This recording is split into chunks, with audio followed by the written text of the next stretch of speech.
What's up, True Heel Heat? True Heel Heat. What's up? True Heel Heat.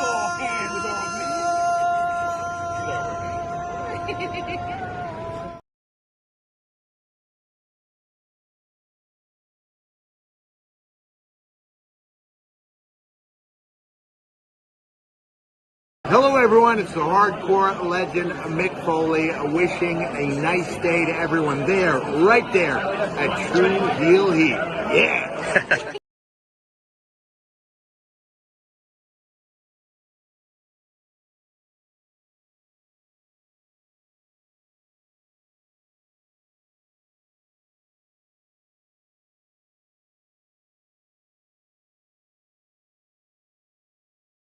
Rob Van Dam, listen to True Heel Heat.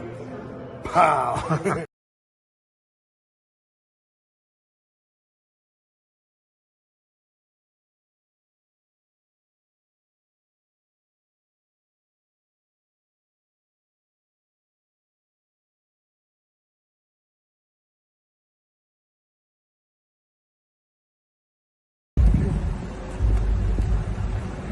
Yo, what up? You know what it is. It's your boy AJ Francis reporting to you live from New York City, the birthplace of hip-hop. And I'm telling you that I'm only tuned in with True Heel Heat Wrestling. Holla at me.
Hello. It is me, your True Heel Phenom SP3. We are live on the True Heel Heat YouTube, Facebook, and Twitter for our WWE Backlash 2025 review to discuss the show headline last night in St. Louis, Missouri by hometown boy Randy Orton, facing the undisputed WWE champion, the Unseen 17.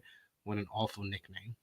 John Cena, for one last time, and all that went down last night from the latest WWE Premium Live event. So, of course, to do that, I am joined by my good brother, my co-host on the True Heel Heat flagship podcast, and everyone's favorite WWE fan, the True Draw Josh. How are you doing? I'm doing great. That's some kind words right there. The biggest WWE fan. That was very thoughtful of you. Yeah. I said everyone's favorite WWE fan, because you speak nothing but positive truths about WWE, I'm sure.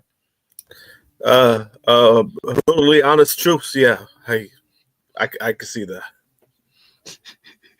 But yes, all jokes aside, we appreciate y'all for joining us live. Appreciate y'all if you're watching us on demand. Remember to show your appreciation back. The simplest way possible is by dropping a thumbs up on this video. That helps out the YouTube algorithms. And of course, you can share this video with all your wrestling fans, friends, and family on all your favorite social media platforms. If you're new to the True Heel Heat YouTube channel, hit that subscribe button, hit the bell to stay notified for all the great content here. And of course, if you're watching us on demand, let us know in the comments down below what you thought about WWE Backlash 2025. And of course, if you're with us live in the live chat, you could sound off. We'll try to highlight as many of your comments as possible in the live chat. But of course, if you're feeling generous, you want to give back to what we do here, you want to show your support to the True Heel Heat YouTube channel and everything we do on this special Mother's Day edition of our pay-per-view reviews, you can do so with a super chat donation. Any dollar amount matters. It goes back to contributors that you see on screen with us here, and we always appreciate the support. Got a bunch of comments already in the chat already. The Pillow's here again. He liked us so much yesterday. He's like, I'm back again, guys. I'm back again in the chat. Good to see you. He says, yo, SP3 and Josh, I actually caught you this time. There we go. Love it. Love to see you. We also got G Loke in the chat. He says, what it do? THH man, smash that like and let's go. Show was shocking. Let's go. Big Pat took that ass whooping like a G, but Gunther held back. Lol. I had to scream it because he did it in all caps. Appreciate you, G, for watching us. We appreciate you for joining us live. We also got Terrence in the chat. Good to see you, good sir. Saying hello, everyone. Greg Carter II. So this show could have happened on Raw. I mean, it did have 4 out of 5 matches with interferences. So I agree. It could have been on. Oh, man. You know. Here we go. We got Chuck Berries who says, good morning, THH fam. Happy Mama's Day to all the mothers out there, especially the to SI's best mom, I meant best women's wrestler, Rebecca Quinn, LOL. Yes, SI's best mom of the year, wrestler of the year, Rebecca Quinn. She shouted me out in Variety, guys. In Variety. They even linked my work. It's in Variety. I did not know I would be celebrating that on Mother's Day 2025, but I'm here to say my work is in Variety. We also got what happened? No, saying she's taking advantage of the situation. You know, she's treating you like how WWE treated the kid with the bracelet last year. Like they're using your stuff, but you know, where's your compensation? I agree. I mean, if it gets more people to read my list, then I might get some compensation from SI. So as long as they're linking to the work. I Make Beat says, "What's up, guys? Just popping in. Enjoyed Backlash on demand this morning. Pat versus Gunther was wildly entertaining. Much love, y'all. Much love to you as well. Thanks for joining us. We got. Somebody had to be entertained by that match, I guess. Huh? I said somebody had to be entertained by that match, I guess. I mean, I found parts of it to be entertaining. It was enjoyable. I think that's one step below entertaining. I would say wildly entertaining. One step below enjoyable. It was enjoyable. I mean, well, I'll have my thoughts on that, but we'll get to that soon. I would even go as far to say it was good if it had like 5 less minutes. John Elite says, any must-see Jeff Cobb matches outside of New Japan? Well, a lot of his best work, or it was in New Japan over the last 6 years, but I would say go to his Ring of Honor stuff. Most notably, probably the best match I've seen from him live was him and Hangman Page at Final Battle 2018. That was incredible in New York City. As far as like Lucha Underground, he was Matanza Cueto, which wasn't always the best character because they kind of pushed him over everybody else. But him and Rey Fenix had some really good matches over there. Him and Pentagon had some really good matches over there. Prince Puma, aka Ricochet, had some good matches over there. So yeah, he's had good work. Honestly, though, you should go at it. I know you said outside of New Japan. His must-see matches are in New Japan. Like him versus Ishii in the G1 back in 2019. Him versus Zack Sabre Jr. had like 3 great matches last year. Him in when he was a part of Ring of Honor, but this was a Ring of Honor New Japan show. Him and Will Ospreay in Madison Square Garden at G1 Supercard. Yep, that was the match I was actually thinking about. because I think that was the opening match, and that match started like it got the crowd hot too. So I do agree with SP3 though. Like a lot of his stuff, majority of stuff will be like New Japan because he's been there for so long. But like a lot of his great work is there because he was more of like an indie guy. He was more independent. So by the time he got to New Japan, he already did like his stint with Ring of Honor. So you're gonna get a lot of his stuff in New Japan, basically. Yeah. Thapello says you gotta let that Becky shit go. Laughing emoji. Hell no. I'm gonna be talking about this for years. I'm a part of WWE lore. What are we talking about here? Let it go. What? And she keeps bringing it up. So why? So why would you let it go? She brought it up 3 times already. Exactly. I'm allowed. She's gave me clearance. That fellow though says I'm with Josh because it could have been a 3-minute squash. Yeah. I mean, it could have been, but I got my ticks on it. I mean, when we talk about it, we'll talk about it. It's just, yeah. It went the way I thought it was going to go, to be honest with you. Yeah, unfortunately, you were right about the over/under 10 minutes. That's why I was like, yo, like because they cater to Pat McAfee. They lick his balls. So I already knew it was gonna be like more than 10 minutes. Like, I know Jared King Lawler must have been watching that shit. Like, they never booked me like that when I was an announcer. They never did. They never did. Jeez. But yes, let's talk about WWE Backlash 2025. Of course, guys, keep commenting in the live chat. We'll highlight your comments throughout the podcast here, and of course, feeling generous once again. Send those super chat donations, helps out so much. Josh, give us your one word or one phrase to describe your overall feelings on last night's WWE Backlash. A-okay. This was a good TV show. That's like A-okay.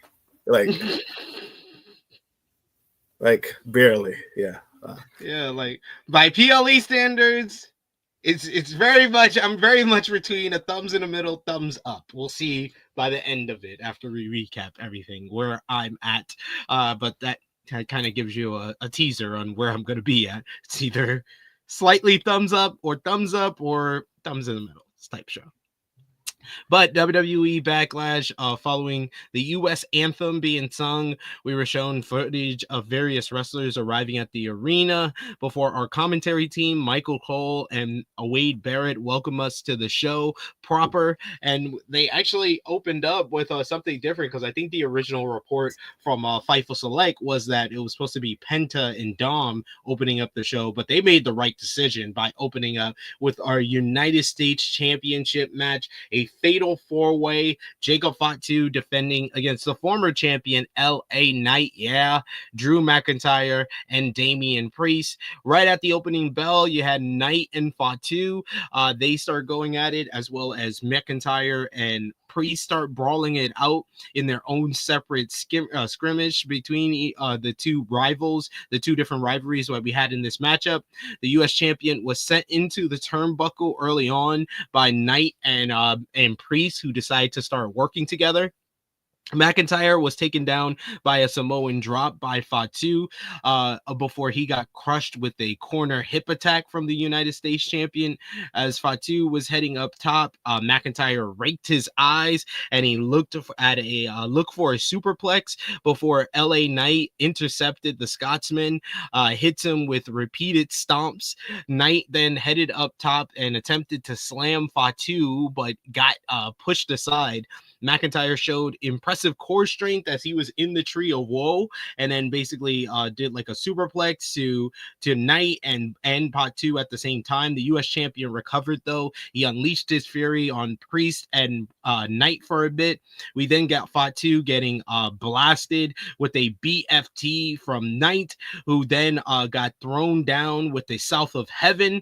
Then you had Drew come in and he hits a big Claymore on Priest, and Priest falls falls onto Fatu, and was probably the hottest moment of that matchup. It just felt like rapid fire with everything here. We had like stare downs, and they teased that we're gonna get McIntyre and Fatu going at it. That probably got the biggest reaction of any of the one-on-ones in this matchup, which was a really good sight.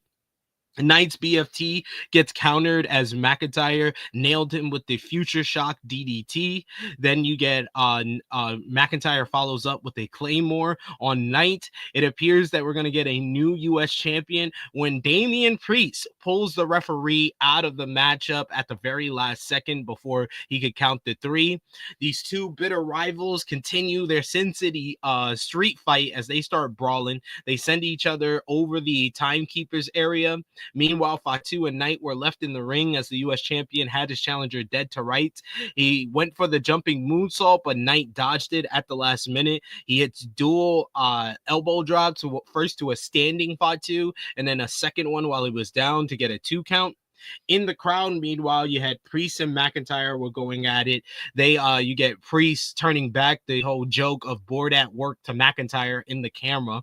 They start fighting to a high platform where Priest eventually drops drops McIntyre with a vicious looking South of Heaven chokeslam where they go through a pair of tables. Apparently, McIntyre's head struck the floor as they overshot the tables, and he's possibly being injured. I know that Triple H during the post media scrum said that he is banged up, but he's going to be all right, but we shall see.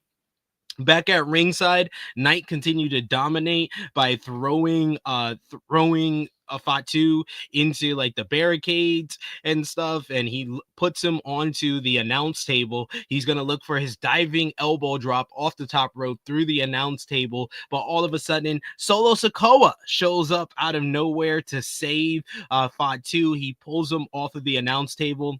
Knight starts staring down with Sikoa. It looks like he's about to assault him when out of nowhere comes Jeff Cobb. Jeff Cobb from New Japan Pro Wrestling has finally arrived in WWE after months of speculation about when he would show up or who he's going to do in WWE. You know, we talked about it for months here on the podcast, even before the New Japan Cup. So this is dating back to March that the first report came out from Fightful Select that he was on the WWE Eternal roster. He lays waste to Knight. He throws him against the barricade. He throws him against the ring post. He gives him a big crossbody against the ring post. He then puts Knight back into the ring. We get a brief stare down as Fatu recovers, and he stares down with both Cobb and Sikoa briefly before he entered the ring. We get one hip attack followed by the double jump moonsault by Jacob Fatu to pick up the victory here and retain the United States Championship. Post-match, Fatu continued to stare down with Sikoa and Cobb and appeared like he was both confused and a little annoyed by Sikoa apparently replacing him with another heavy in his place, as Fatu has started to outshine his cousin over the last couple of weeks. But Fatu is able to retain here in a very fun opener to the show. This had a lot of action. It was action packed throughout. A lot of "this is awesome" chants, a lot of great sequences throughout the matchup. Everyone looked good. Everyone had their moment to shine, and Fatu in the end retaining makes a lot of sense. And we got the great angle with Jeff Cobb showing up and debuting in WWE in a prominent spot at that. Mind you, I do want to make this clear. Jeff Cobb is not Samoan. He is a Pacific Islander, but he is not Samoan. There is a difference. Just want to make that clear. But Jeff Cobb aligning with the bloodline is a great spot for him. You know, I was wondering, I said that he should probably debut in NXT because he can immediately become one of their top male stars over there. But debuting on the main roster in the bloodline is probably the best he can get on the main roster. It's a prominent spot. He's going to be in a main storyline. We're going to see how this whole story of Solo's jealousy towards Jacob Fatu outshining him basically progress over the next couple of weeks. But this was a major kind of chapter in that with Jeff Cobb's arrival in WWE. But like I said, I thought it was a bunch of fun. I would give it 3 3/4 stars. It was a really good start to the show. What did you think, Josh? It was a fine opening match. I thought each guy did, what they do. Obviously they're still focusing on the Drew and Damian Priest stuff, which, I'm not too big on. I like both guys, but I just don't think it's something that they should like have a thing, like to continue, because it's, I don't know. That's just me. But then I saw I saw he did hit his head on a choke slam. I was like, damn. Like, I mean, you hope he's okay, but that's, I know people want to talk about, wrestling fans are sensitive. At the end of the day, what we know about concussions and what we know about, being informed, it's scary. Headshots are scary. So that's a real thing. But besides that, seeing Jeff Cobb was cool. It was a random spot for me because I was just like, oh shit. It's funny. I made a joke the other day where I was like, oh, Jeff Cobb's coming as Dom Mysterio's muscle, right? I made a joke. He did come in as a muscle. It just wasn't for Dom. So I was half right. So, I mean, I did good on that. But then also just pairing him up with the bloodline, it's interesting. Pretty random, interesting, because a lot of people do think that he's Samoan. He's actually Filipino. So they're gonna have a fun maybe, they'll explain it more. I don't know. I just don't want them to do this whole shit where they try to perceive him as he's Samoan. I'm like, guys, don't do that. Don't do that. Like, please don't do that, because we know this. Don't be like the Lance Von Erich situation in the 80s. Like, we don't need a fake we don't need a fake member of that family. Like, we don't need that. And they've already blown it because of the Rock's family tree that he showed. It didn't include Jeff Cobb, so he's not a part of it. But they've had members of the bloodline that weren't a part of that. Like Sami Zayn, like, I get it. Like, so I mean, it's gonna be interesting because I think the Sami thing was a little bit different because that kind of happened like organically, right? Like, he was kind of like being paired up, and then it happened organically. This one is like, all right, we're gonna put you right in. So they're gonna have like some explaining to do, some stuff, and then if it gets me Jeff Cobb versus Jacob Fatu, that would be a fun matchup. That's a fun matchup on paper. So I mean, I'm not really upset about that. It's more random than anything, but I do agree that it's a good spot for him, especially in the main roster, because it's like, what do you do with the guy? You know what I mean? And like, we've kind of seen these new signings with WWE lately, and they've been like very mid-card-ish-esque. Like, so this might be a good thing for him. It's a good spot for him. He's gonna get a lot of TV time. So we'll see what they do with that. Yeah, I would say his debut was better than the returns of Rusev and Aleister Black. I completely agree with that. He interrupted a title match, and at least he's being like paired up with like Jacob Fatu. The other two, you have Rusev jump American Academy, and then Aleister Black he kicked Miz and had a match with Miz. So yeah. Yeah, I think he's in a much better spot than those two. We got Thought Fellow, who says his one word to describe everything is forgettable. Also true. Logan James says, do you watch Stardom? Yes, we do. We mostly cover anything outside of like WWE, AEW, New Japan on our flagship podcast, and we have our Stardom All-Star Grand Queendom review and preview that is up on the channel. We usually get our boy Scott Edwards to join us for that. So Logan, if you're new to the channel, check that stuff out. And of course, we'll talk more about Stardom as things progress over there. I know they had a show earlier today that had Saya Kamitani defending the World of Stardom Championship. And they got another big show coming up in June.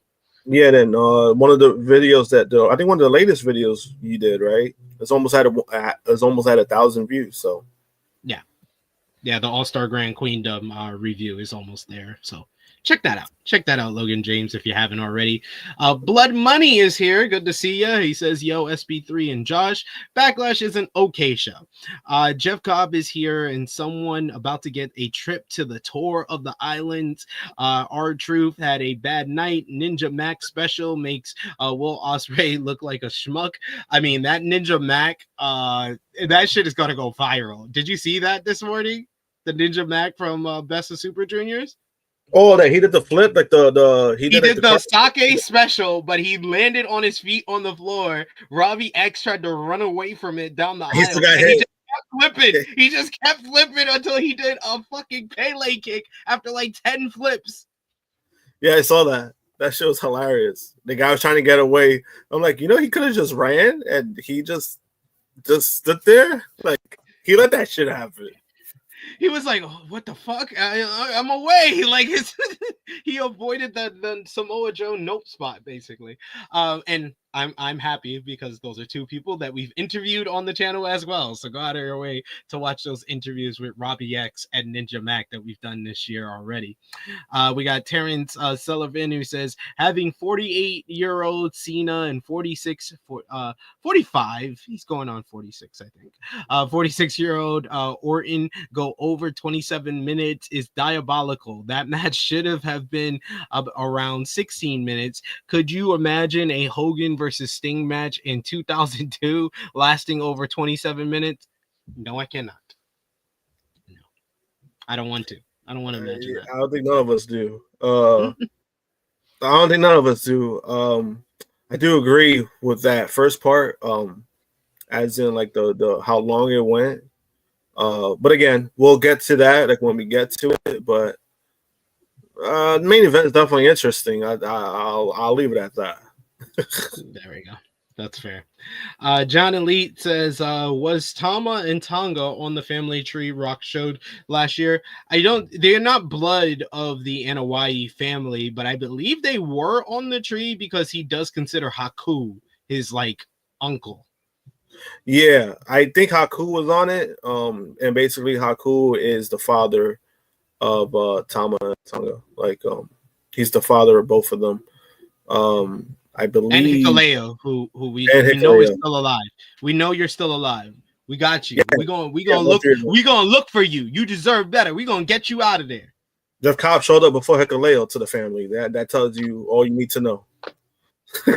I've been fantasy booking Hikuleo to be a part of the bloodline for a year now. And how did Jeff Cobb get in there before him? They must not. There must be something they're not liking. That's the only explanation. That's the only explanation.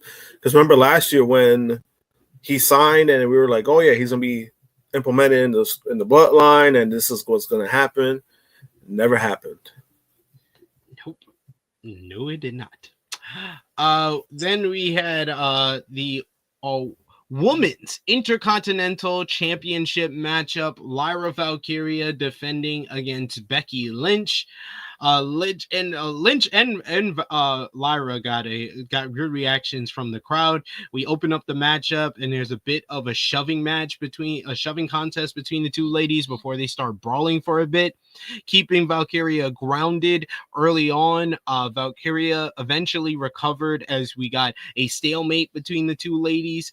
Valkyria started basically showing off that she was the better wrestler, which was really the crust of the story, is that Lyra is what she said on the microphone a couple of weeks back, that she's the better wrestler between her and Becky Lynch. She's showing off that by doing like the swinging pendulum submission at one point, really trying to embarrass Becky. She then does a Mexican surfboard and then goes around and around with it like her name was Bryan Danielson. Lynch got dropped with a drop kick by Lyra, but she recovered to avoid a top rope attack from the Women's Intercontinental Champion. Lynch continued to punish Lyra to keep her grounded for a bit here before Lyra had to come back. She hits a baseball slide to the outside.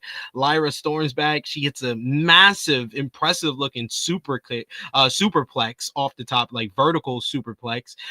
Lynch responded with a neck breaker, but Lyra was able to kick out. Lyra got the better of Lynch and connected with a top rope leg drop drop to the back of the head. We get a 1-2 no. In the middle of this battle, we get Becky going to the outside, and she just shoves Lyra's face into her fiance, LJ Cleary, who is one of the top Irish wrestlers on the independent scene, and also did great work over in Pro Wrestling Noah as part of the Good Looking Guys. That brings out some aggression from Lyra, who starts fighting back. We get the two ladies start trading a duel of arm bars that was so good. This was a great exchange on the floor, kind of showing the technical prowess of both ladies. Lynch seemingly has the disarmor locked in, but Lyra is able to get free.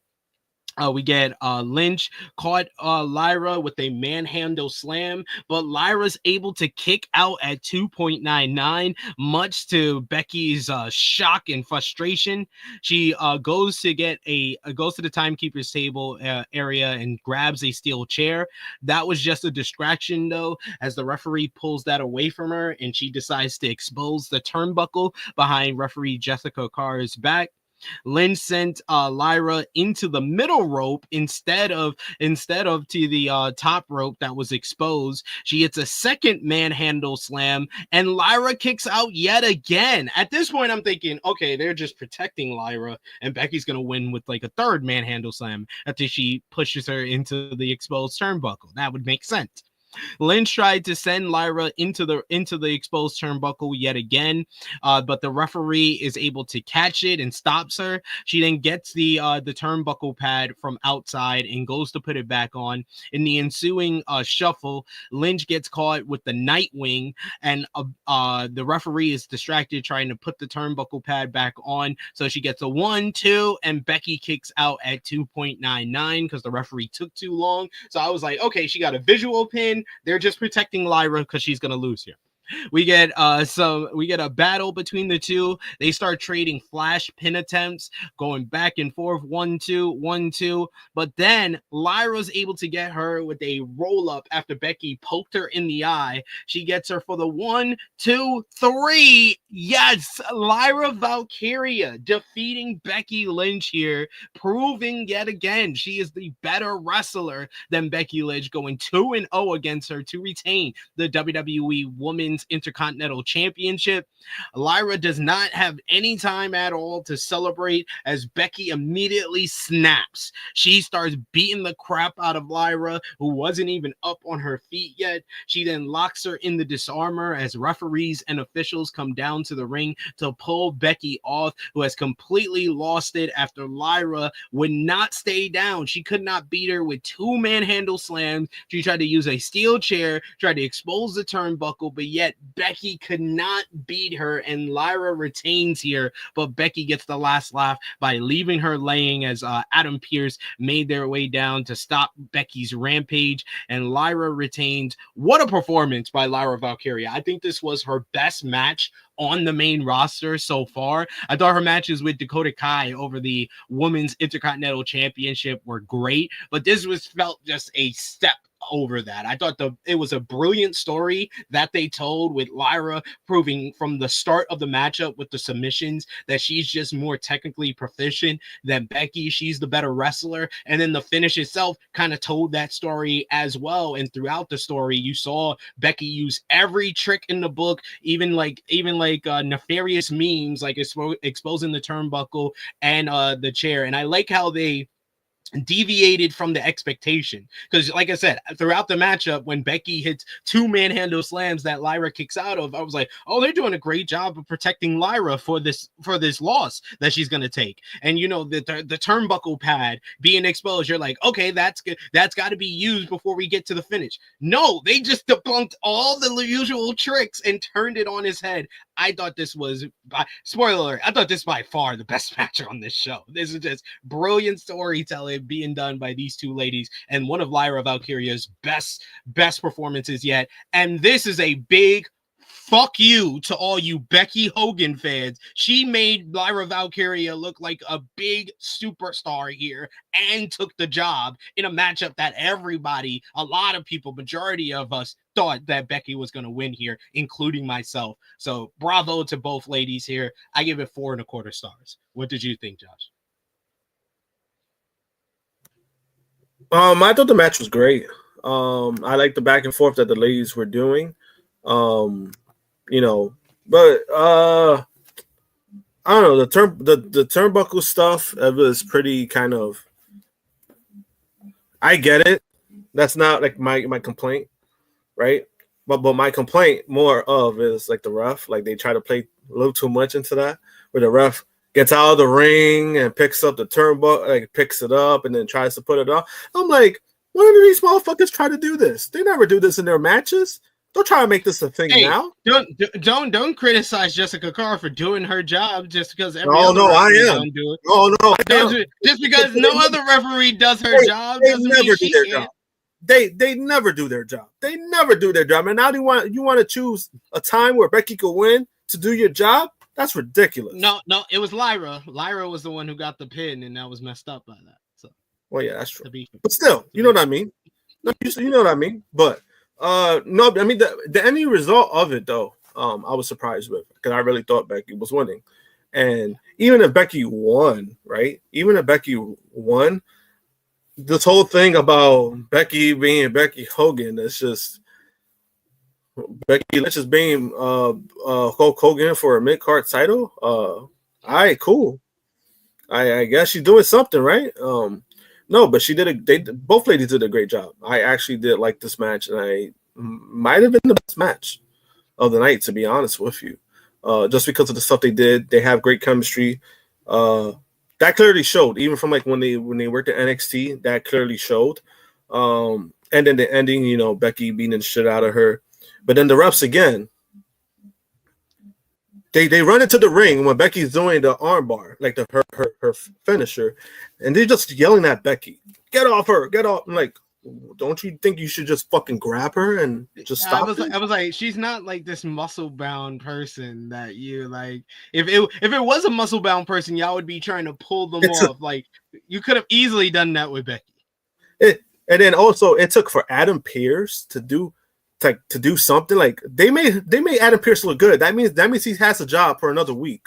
Like that's ridiculous. Like you made that man look good for no damn reason. Like that's like, you know, he gotta go. Like that man gotta go, and you just made him look good. That means you saved his job. Like thanks a lot, guys. We do have Alan Working Man in the chat, who's been a member for 20 months. Thank you so much, Alan, for all the support. He says, just when the bloodline looks done, another one shows up. A backlash better than Mania. I mean, that's a very low bar. That's a very low bar. So I'm not gonna argue. I'm not gonna argue. I mean, I'm not gonna argue that, but that's kind of yeah. It's not a flex. That's all I gotta say. We also got Will Chisholm, who says Becky really loves her. This is how you make someone look good, Charlotte. LOL. Absolutely. Yeah, Charlotte Flair with her greatest women's match. You gotta bring that energy on Tuesday. Will don't be chicken shit. You gotta tell Romeo that don't be chicken shit. You got to see this coming on Tuesday. That's all I'm saying. Absolutely. Please come back Tuesday, Will, and say that to Romeo. See how he responds. He irrationally said, well, Charlotte lost. Why is that not good enough? Because it sucked. That's why. We have Tom Talks Rajvish, the good brother. Thank you. Thanks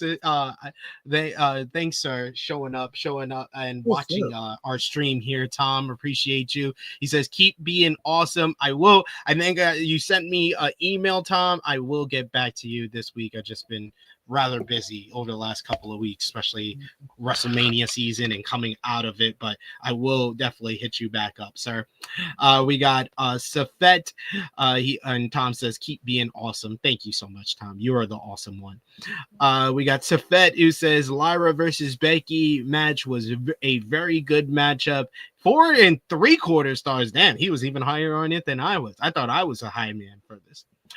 Chuck Berry says both ladies came out looking great in my opinion. Yeah, 1000% agree. See, Will, you're a good one. He said I got y'all. Thank you. Yeah, I mean, I don't think that match was 4 1/4 good, but I thought it did enough for like wanting more. Like you could tell, like the ladies have more in the tank to give when it comes to like the like the feud, the rivalry, whatever you want to call it. So I think like when that last match or like that big kind of showdown happens, I think they could more than deliver when it comes to that. But I think yesterday it was so good. Like, you know, don't get me wrong, it was still good, but you could tell that they held back a lot. Yeah, I was at like 4.25 for this one. I think that's a fair rating for this. This was a great match. They both delivered, and I think they told the best story of any matchup in the ring for sure throughout the show. Chuck, we got Aaron who says, maybe my only complaint was the finish and not the roll up, but how it looked. It felt slow, and that Becky could have kicked out easy. I see what he's talking about. I kind of felt the same way. There was a part I think she was trying to do like the manhandle slam, and it kind of just like looked weird where it was kind of like when the roll up happened or some shit. I was like, oh, was that supposed to happen? No, I think what she was doing is that because Lyra kicked out of 2 manhandle slams, she basically was trying to catch her off her feet because she went for the manhandle slam, but then quickly transitioned into a roll up to basically catch her. But Lyra was ready and just reversed it into a pin. Yeah, that's what it was. It just looked kind of like the way it looked. It kind of looked like it was a botch, but I don't think it was a botch because I was like, oh, I think that was meant to happen. But I could see where some people could probably say like, it looked off because I kind of felt that initially when I first watched it, but then when I watched it again, I was like, oh no, I think that was part of the like what they were doing. Yeah. But Aaron says, other than that, excellent match. We also got Power Drive Finisher says 100% Hulk Hogan for a mid-card title. Laugh my ass off. Nah, she went down to NXT, has made Lyra look good. Lyra is making herself look good, but pairing her with Becky is what's ultimately helping. Yes, it's elevating her. This whole rivalry is bringing out a different side of Lyra. She's able to get her character across on the mic. But I will say, I thought that the promo on last week's Monday Night Raw, or this past week's Monday Night Raw, was really good and was a step in the right direction. But they told the story a lot better in the ring than they have with either woman talking. Yeah, because Lyra's not a talker, and I think that's the biggest thing. Because I do agree with that. Like I know what they were trying to go for, but you could tell like Lyra was just not as comfortable on the mic.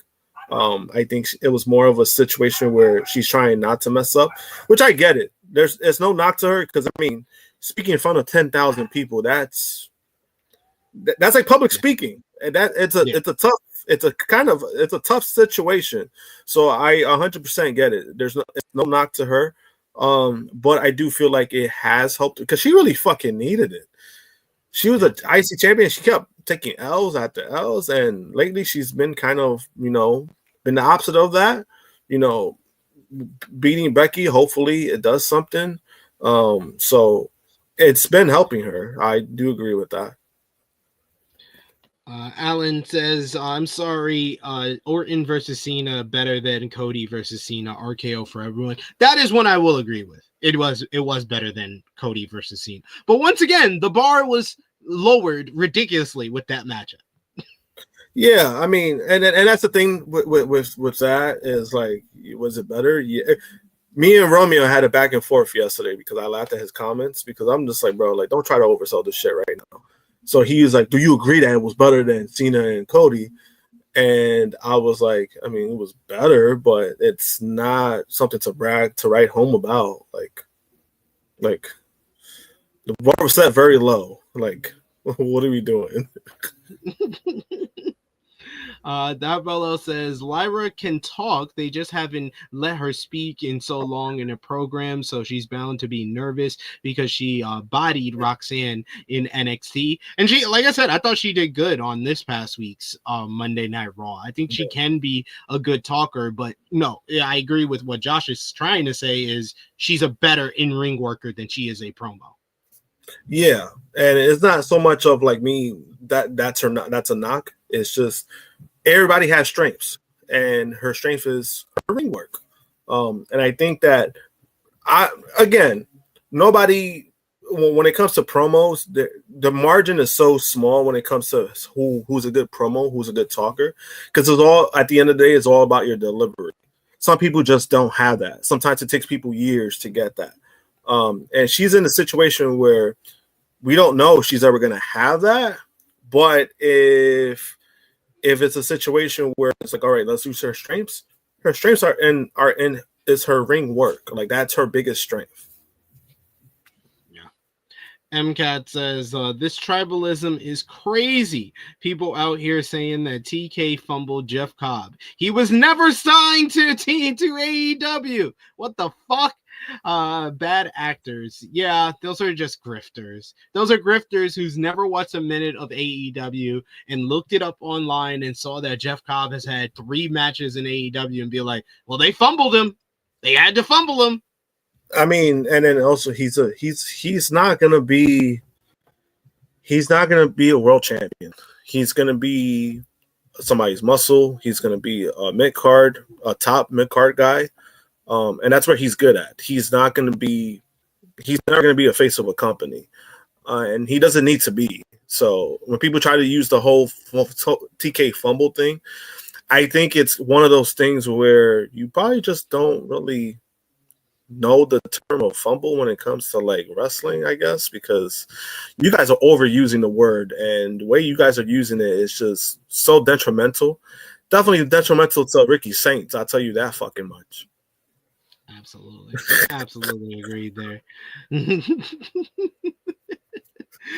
We got Nutty, who yes, you did make a good point. He said on your EE Ramble stream, I said Rhino is a future Jeff Cobb body wise. Now look at what people are saying on the internet. They did say he's young Rhino. I saw a bunch of people who said this is young Rhino out here, and I'm like, y'all do know that Rhino was an Italian gentleman, right? Like Rhino looks good for his age. Like, that man don't. He does. He's looked the same since 2006.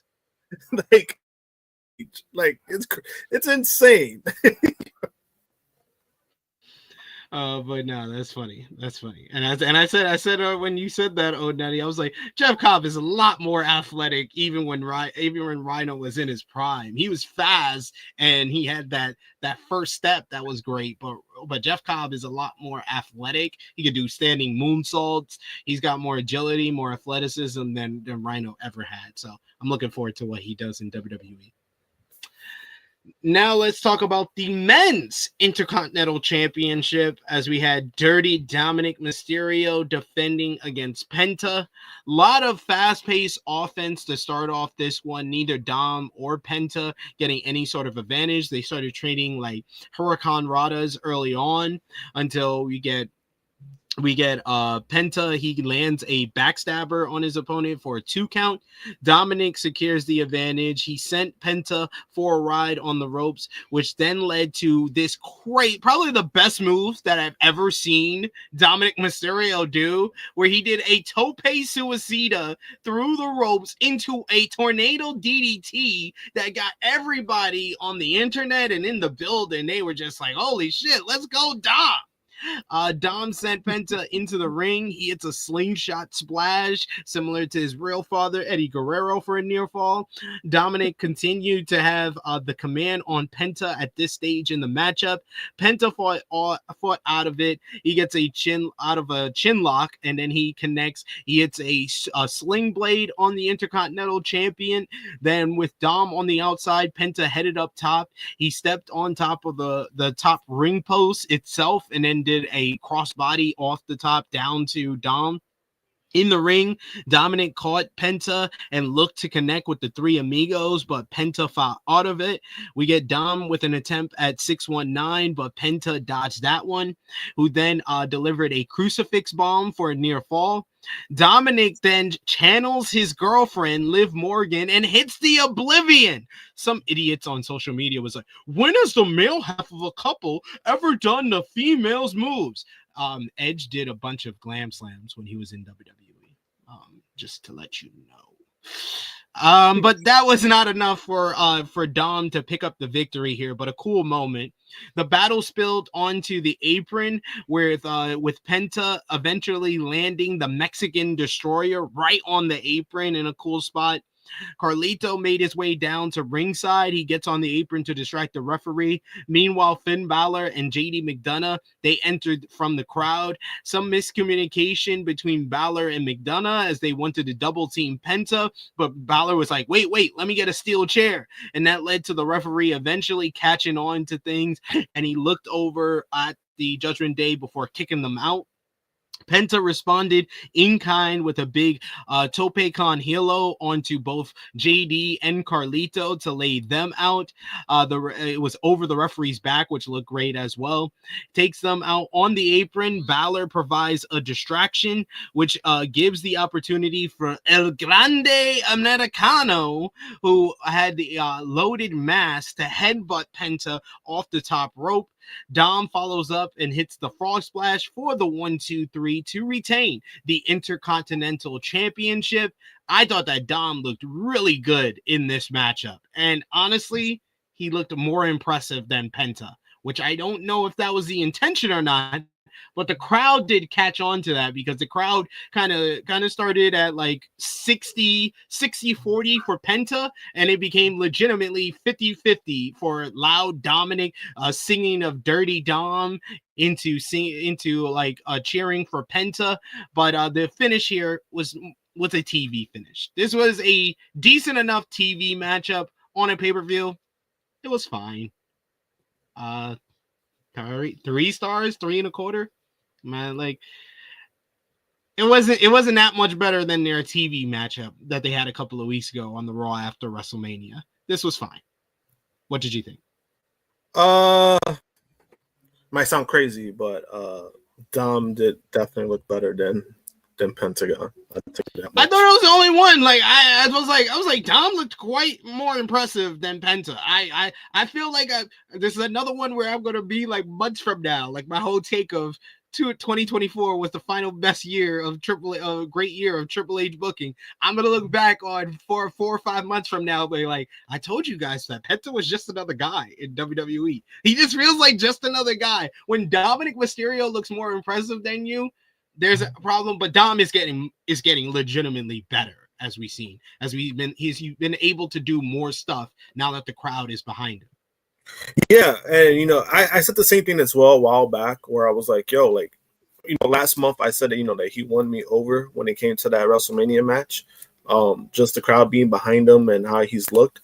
I think what it is that I think Dom is in a space where he kind of could be Dominic Mysterio, you know what I mean? There was a while where I kind of felt like he was trying to be like a little bit like his dad. Then there was a point that he was trying to be like Eddie Guerrero. And sometimes it's like, bro, like, just be yourself. Like, it's okay to just be yourself. And I kind of do feel like while he's doing certain moves of Eddie Guerrero, he's kind of making it his own. Like, he's looking better. Like, when he does the Three Amigos, he looks better doing it now. Stuff like that I noticed with Dom. So when it came to this match like that, when he did the dive to the DDT, that was pretty good. That was a really good move. Something that we haven't seen. In regards to Penta, I don't want to say that I'm surprised, but knowing the history that I know of Penta and my personal experiences with Penta, it's not that surprising. Just because what people don't know is, when you bring up the whole AEW stuff, like, oh, AEW should have used Penta more in singles matches. This is kind of the reason why they didn't use him in singles matches, because he kind of just didn't want to do singles matches. And when he came to WWE, he basically had no choice, right? He basically had no choice but to do singles matches because he was by himself. So it's either you sign with the company now or you wait on your brother.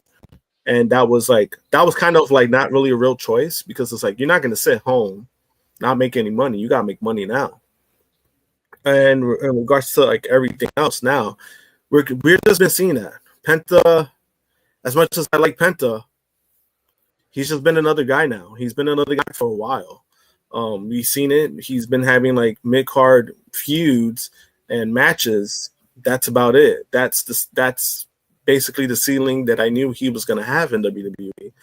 So now if I'm trying to pitch the Lucha Bros thing, I wouldn't be mad at that because that's where they were their best. Like Phoenix, you could say Phoenix could have a singles run because Phoenix is that talented. I think he's better than Penta at this point. But yeah, they're just both strong together. Like they're very strong together. We've seen, you know, when people try to use this whole thing of like, oh, they were stuck in a tag team. They had the best rivalry with the Young Bucks, and they had some of the best matches with the Young Bucks.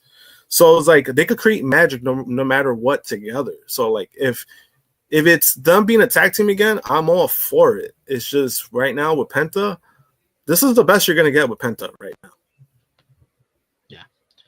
And I don't. This is an early comment because we haven't even got to that match yet. But Derek Hubert says, "I would take Cena and Orton overbooked nostalgia fest over the routine high spot party match. More novelty and more range of emotion." Definitely disagree with that last part. They basically give you this. They basically give you the same type of emotion. There's fans that get very excited for the nostalgia overbooking, like, "Oh my God, he had an RKO on unofficial. Oh my God, he had an RKO on Truth." But it's just the same thing. It's just I felt numb watching a lot of this shit. Whereas a routine high spot party match gets me excited, gets me on the edge of my seat. I see different things. I have different feelings. Like when a high spot party match ends with Matthew Jackson pinning the Swerve, I get more disappointing than John Cena winning with a low blow and a title belt shot. It's different. It's different for everybody. Yeah, it's different, and you know, obviously, like, you know, maybe this person has low standards, and that's their taste, I guess. I mean, I completely disagree with that. It's just, I get it. You know, John Cena, one of the greatest of all time. You know, Randy Orton, also Orton is within his right, one of the greatest of all time, in my opinion. Especially if you look at WWE lore of everything, but you just got call it like it is, man. Like that's all I'm saying. Just call it like it is. Like, come on, don't try to sell me on this some bullshit. Yeah, like I agree with what O'Nutty and what Safet says. I watch wrestling for the wrestling and the stories that they tell in the ring. If the story you tell in the ring is Jeff Jarrett, Planet Jarrett in mid 2000s TNA, I'm just like, I've seen this before. This feels oddly familiar. Derek says, low standards. I would rather not listen to you, respectfully disagree, or count me out. Well, I guess we count you out. I don't know. Peace out. Peace out. Like, peace out. Peace out. That's all I got. He did say respectfully he disagrees. He just thinks that kind of you're lowering the standards of what wrestling is supposed to be. You could tell stories in the ring, but where like I said, I can understand if you like that more than the high spot party match. Everyone's entitled to their opinion, 100%. Yeah, there are. It's just I'm not gonna agree with it. So you could, you know, I'm not gonna change my opinion or kiss anyone's ass to how they feel. It is what it is. Safet says they're telling story in the ring. What says, would y'all be mad at me if I said both Cena and Orton aren't even top 20 all time in terms of in-ring ability? If you said they're not top 20 overall stars, I think that would be just a bold-faced lie.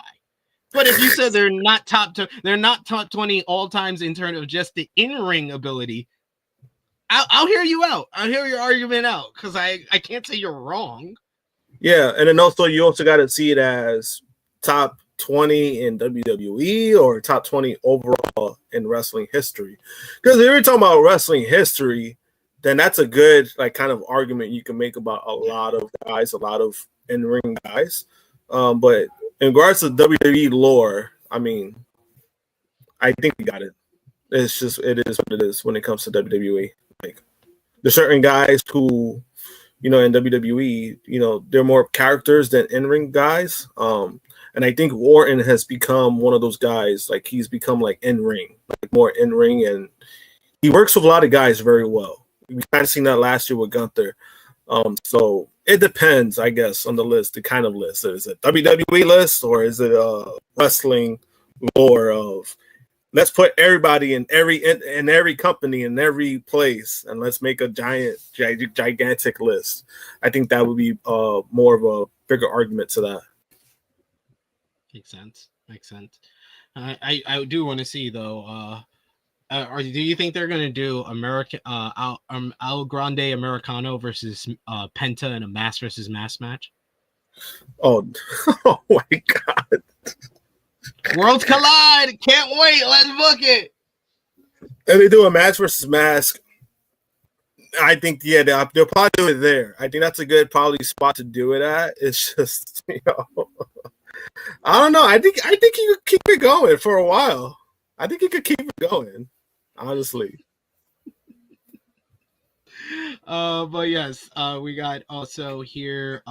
Next up, we had Gunther going one-on-one with Pat McAfee in a grudge match. Cool video package that they did about this feud before the matchup. Pat McAfee got a good ovation upon coming out here in St. Louis, Missouri. Love the stat sheet that said that he's only had one NFL game in St. Louis in his career. Gunther started things off. Also we should note Michael Cole said on commentary before the match started that this will be the first time in his entire career that he's going to be completely biased. Okay, so 2011 through 2014 did not exist, Michael Cole?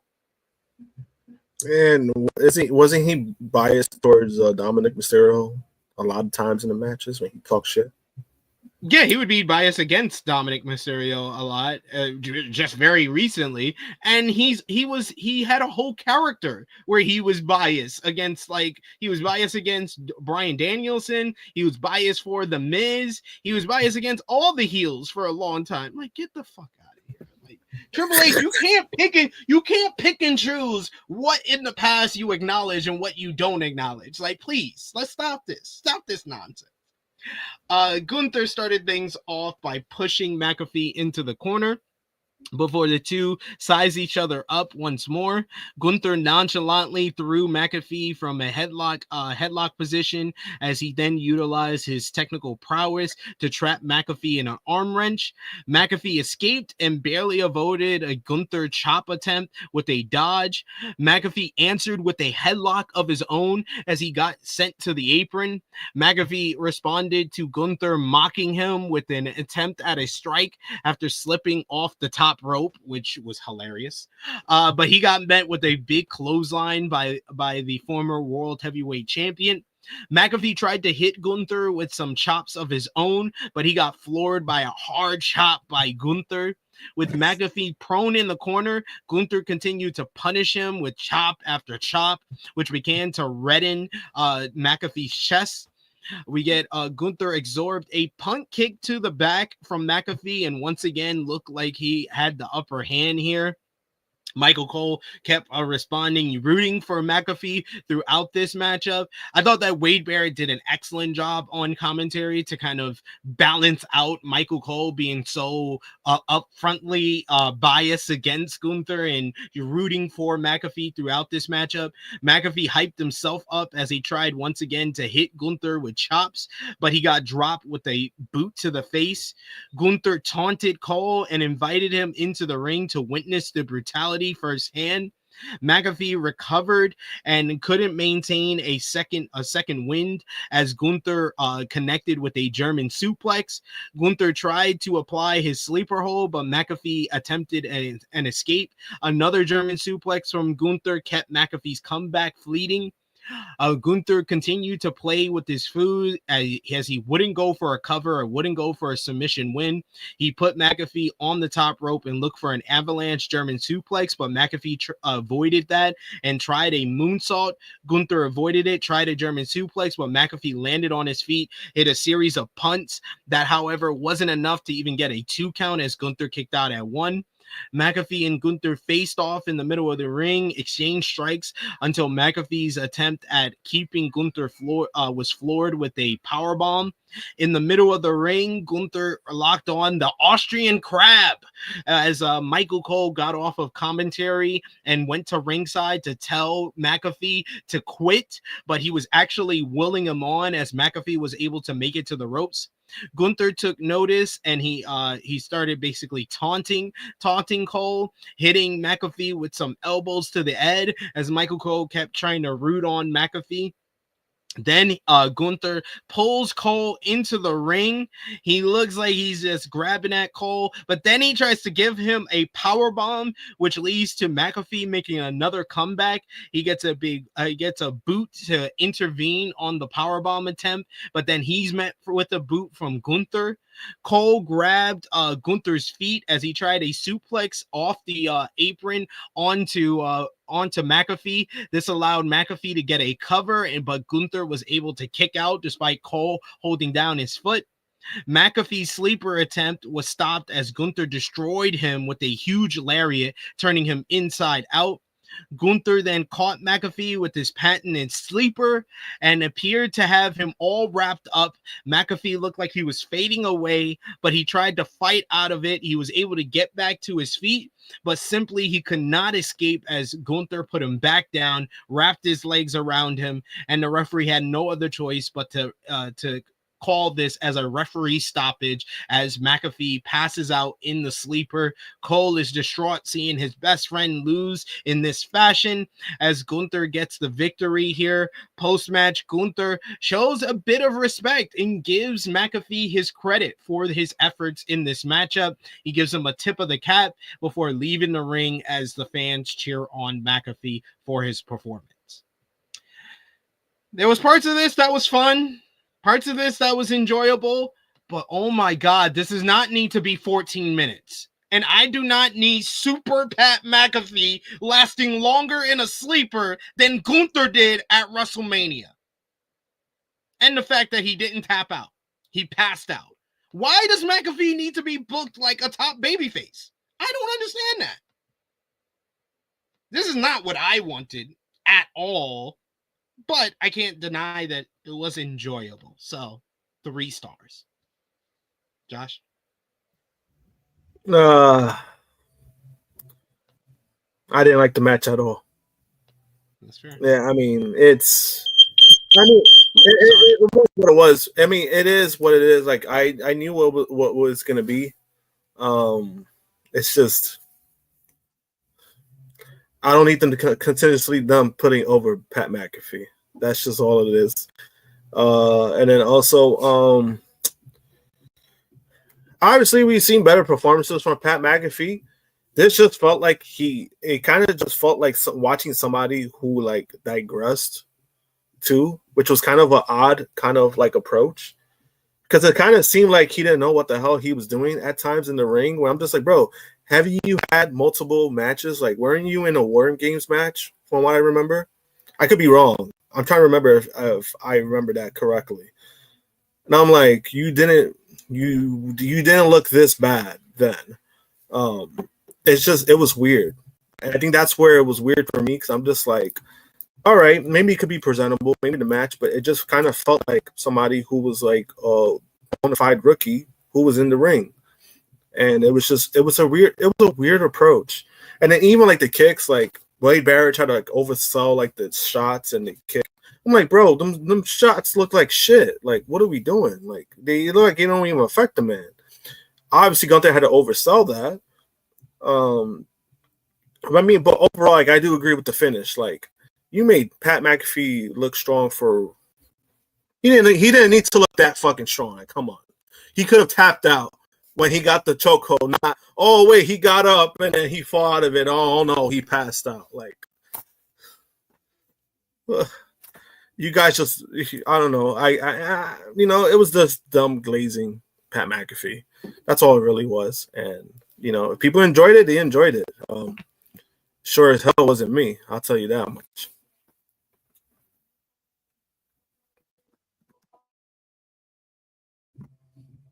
Oh, I guess SP3 still. Sorry. Yeah. I don't. That alarm went out 2-3 times, so I had to go check. Had to go check everything's okay, you know. But yes, I agree with a lot of what you said. Like, I did not need this to be 14 minutes. I did not need Pat McAfee being booked like mid 2010s John Cena. And I don't understand what any of this did for Gunther. I think that Gunther shows that he can have an enjoyable matchup with just about anybody. Pat McAfee is not a wrestler, though. He's an announcer. Why does he need to be booked like a top babyface that can't tap out to the sleeper hold that Gunther just tapped out to? It was a weird approach overall, honestly. Like, right, they made him look strong, but then also in the match, he looked like, again, like I said, he looked like he digressed.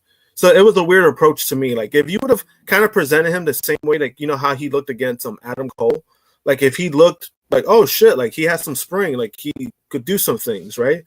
I think I'll be more forgivable when it comes to that. Like, if he looks that good, he didn't look that good yesterday, and I think that was the part that bothered me.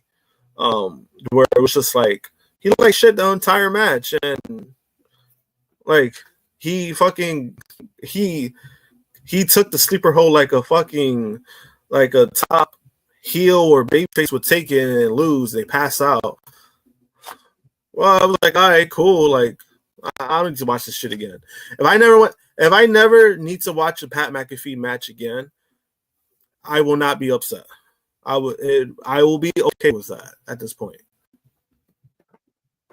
And Davion said, I said this needed to be under 10 minutes, and they did the complete opposite. Laugh my ass off. Yes. I said more than 10. I said more than 10. Did. I was like, you called this. You called this. Or you jinxed us. I'll say you jinxed us. No, because it's just, I know it was Pat McAfee. So I was like, I knew they were going to like try to do him a favor. And then also, this was the co-main event. Like, yikes. I mean, it deserved it because the build was really strong, but yeah, I mean, I do not need Pat McAfee to be booked like he's fucking John Cena. The back and forth, the promo and back and forth, the build-up was better than the match. I'll say that the build-up was better. They booked him like they booked Randy Orton against Gunther last year. That's exactly how he did it. That's exactly how he did it.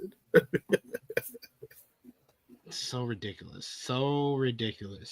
We got Aaron who says, if this match was to give props to McAfee, good match. If it was for Gunther, then this is not the way. Yes, like I can't say that this helped out both individuals. Bravo to Pat McAfee, who's not a full-time wrestler, for having this hard-hitting matchup. Where the only good part about this matchup for sure is the fact that Gunther took 90% of it, which that's what it should have been. But it did not need to be 14 minutes long, and you did not need to put over Pat McAfee with the finish. Yeah, and also Pat McAfee looked like he went to a school fight. Like, he was wearing his regular clothes, and then he took off the shirt, and he's like, you know, it's like, what are you doing? Like, what the fuck is this? Like, you're about to get your ass beat by Gunther. Like, bro, you're not 12. Like, what are you doing? We got a super chat donation here from Chuck Berries. Thank you so much, Chuck Berries, for the support. He says, do you guys think that Goldberg should confront Gunther on Raw, Saturday night's main event, or later down the road? We do know it's going to happen already. I think that Saturday night's main event would be a good idea because that's very much the legend show. Maybe they book something with Gunther, maybe him and Kaiser versus McAfee and a mystery partner, and then the mystery partner is Goldberg to set things up or something like that. Or you could just have him once again go after the announcers, and Goldberg doesn't like bullies, and Goldberg comes out to make the save. But you can't do that with how they did the fucking post-match. That post-match probably pissed me off more than the actual matchup. Why is Gunther showing respect to Pat McAfee? After all that shit that they talked about, I was like, what the fuck is going on? So stupid. Thank you, Chuck Berries, for the super chat donation. I'm frustrated. But I would say like Raw would be the earliest to do it, but I think that the place that would make the most sense is Saturday night's main event for the Goldberg return. What do you think, Josh? Probably the same because I think his match is gonna end up at SummerSlam. I think that's what they're trying to aim for. You think? I think it's Saudi. Saudi? I can see that too. I mean, Saudi would be fine. That's what he wanted, but it won't surprise me if they push it for SummerSlam. Damn, we got some breaking news in the chat too. Uh-oh. Let me check the chat here. Let me see here. Oh no, really? What? Yes, Romeo saying RIP Sabu. Chase says, I know not part of the review, but RIP Sabu. So Sabu has passed away. That's insane. We literally just saw him. Just saw him during WrestleMania weekend. Yeah. The Joey Janela matchup. Damn, that's sad. That's so sad. Yes, yeah, I'm seeing it here on my timeline. People saying Sabu passed away. PW Insider put out their own report saying that PW Insider is extremely saddened to report that former ECW World Champion Sabu, one of the most vibrant and groundbreaking pro wrestlers of his era, Sabu, real name Terry Brunk, has passed away. We are working on additional details at this time, and yeah, like we said, he just had his final matchup over WrestleMania weekend with Joey Janela, a no rope barbed wire matchup. So, and he just appeared at the Tri-State Wrestling Alliance reunion show at the 2300 Arena last weekend. So it has to be something like that. I don't know, like he got sick or something. Man, that sucks. Very sudden. Yeah. Thoughts and condolences to Sabu, his family, his friends, and his fans. Like Sabu is like one of the like pioneers of extreme championship wrestling and just hardcore wrestling in general. Like we did an interview with Joey Janela before that matchup at WrestleMania weekend at Joey Janela's Spring Break 9, where he talked about like Sabu was one of his favorite wrestlers growing up and how important he was to what goes on today with deathmatch wrestling. So yeah, send your thoughts and condolences in the chat for Sabu, because that's sad. That's sad, man. Damn.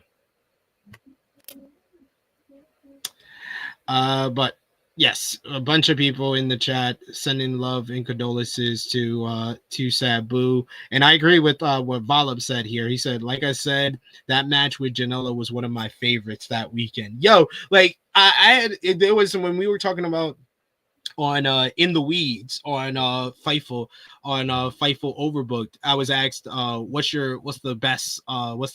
was the worst match of WrestleMania weekend, and someone in the chat was like, oh, Sabu and Joey Janela. I was like, nah, that match was so wild and insane, it was awesome. You couldn't keep your eyes off of it.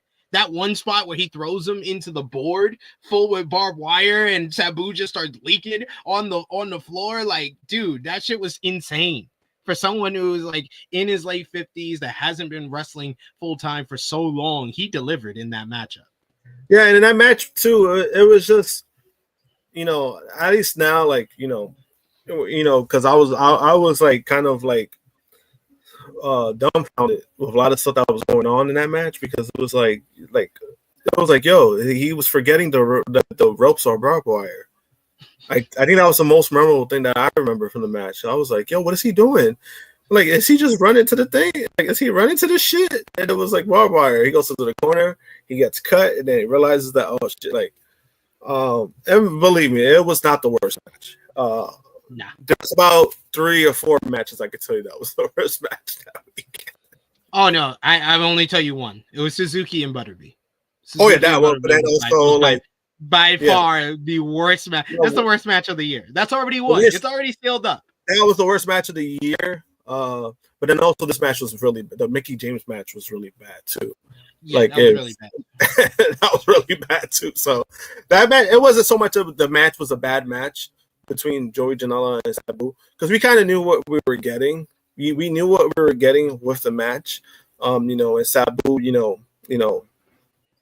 rest in peace, Sabu. Well, we already knew like he was already way past like his wrestling years. So for him to even like do that and go out that fashion, he got to do it on his own terms, and I'm happy about that. Absolutely. And Romeo reminding us that this week's Dark Side of the Ring is on the original Sheik, and they actually interviewed Sabu for that, since the original Sheik is his uncle and trainer. So man, that's so sad. That's so sad. Yes. Thoughts and condolences to Sabu, his family, friends, anyone out there who's feeling this loss for sure, because we'll talk definitely more about Sabu on the flagship next Saturday and probably throughout this week on our streams, because he's an instrumental kind of guy in this industry for sure. We do have a super chat donation here that we got to read from Valab. Thank you so much, Valab, for the support. He says, show wasn't 2-pack of ass, it was half a pack of ass. That's an improvement, I guess. Oh my god. I knew this show wasn't gonna go that well when the best 2 matches were the first 2 matches. The way they booked this was not good at all. I would have saved Becky and Lyra to the semi-main event. I would have too. It's just, yeah. He said it wasn't a 2-pack guy. It was half improvement, I guess. That's too funny. I'm glad I was in the super chat. Thank you, Vala. Always appreciate seeing you in the chat. Chilling with Chase says Triple H cooked the worst post-match ever. Color commentator being presented better than half the roster. It's insane. Gunther has not shown respect to Sami Zayn, Jey Uso, or Cody. Well, Cody Rhodes, he did shake his hand. So that's the only other they basically booked this to make Pat McAfee on the same level as Cody Rhodes. It's true. I just don't get it. I think again, it's the catering to Pat. That's all it really comes down to, and it's not saying I don't agree with it. It's just, yeah. It's what it is at this point. I also agree with Chase here. He said Sabu versus Taz was one of my favorite feuds. And if you played SmackDown versus Raw 2008, Sabu was one of the best characters to use in the game. I remember that game, and you're absolutely right. And the Sabu and Taz, like, that's an iconic ECW rivalry. Like, to a lot of people, the Sabu and Taz rivalry is the one that sold their first pay-per-view, Barely Legal, 1997. That whole rivalry, the whole 2-year build to that matchup, that was the lifeblood of ECW and their top feud going into that show, right along with Terry Funk's quest to win the ECW World Championship. Old Nutty says that moment when the lights went out on Taz and Sabu appeared at ECW cinema. And we also got Seals who says they could have booked Jade for this PLE. To be honest, they could have booked anything for this PLE, but he's a 5-match merchant. We should know this by now.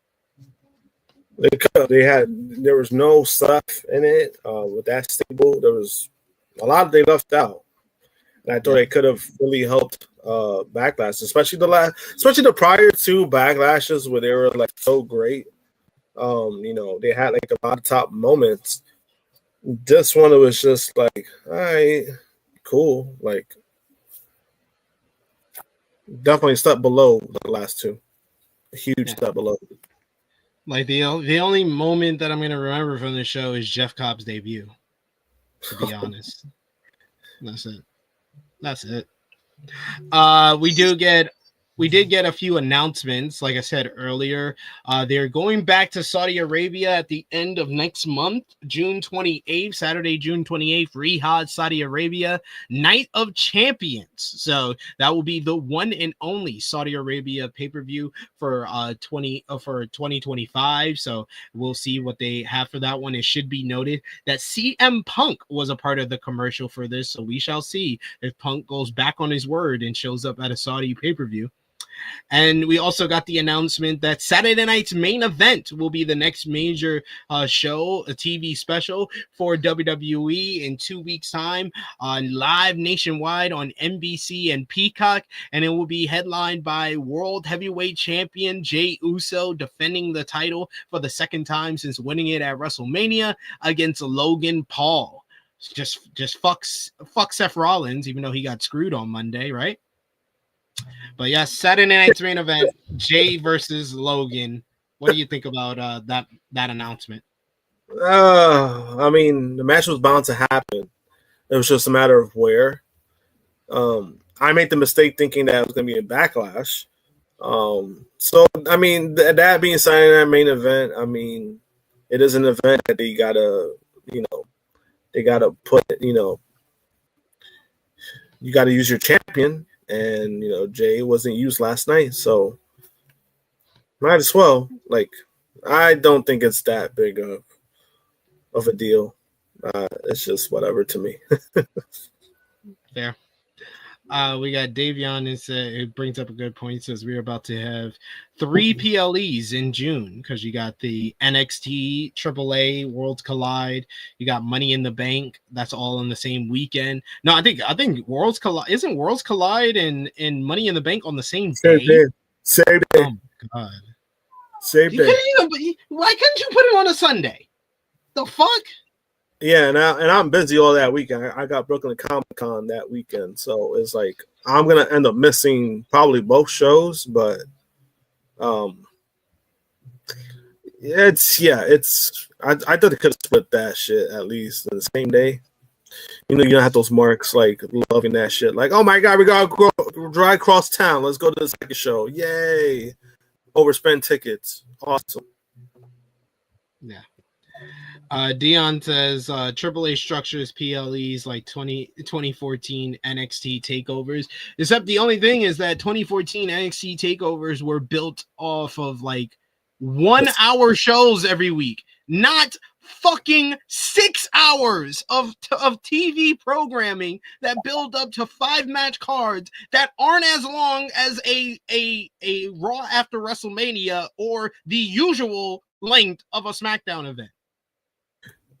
Yeah, but then also you're not really putting out your best matches. That's the thing. Yeah. That was the difference between NXT too, like and the takeovers, and I think the takeovers you're getting like some like you know like not only your best feuds, your best possible pair ups in the shows. Like you're getting something good. Like you know you were getting something like oh shit, like this is worth going to. With the WWE stuff, they put it to 5. That's his format. He's gonna stick to that.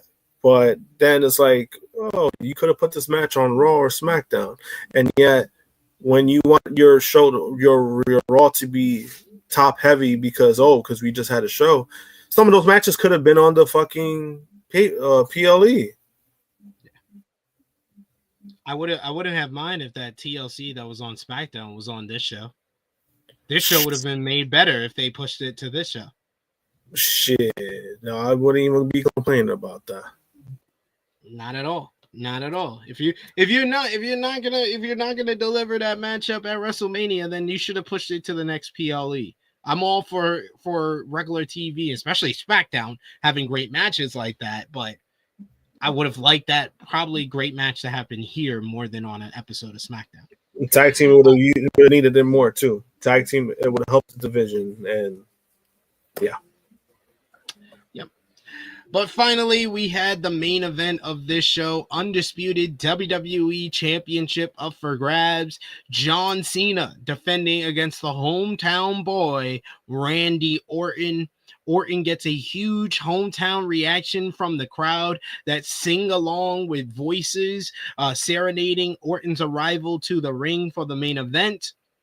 Cena gets a big superstar reaction mixed of boos and cheers.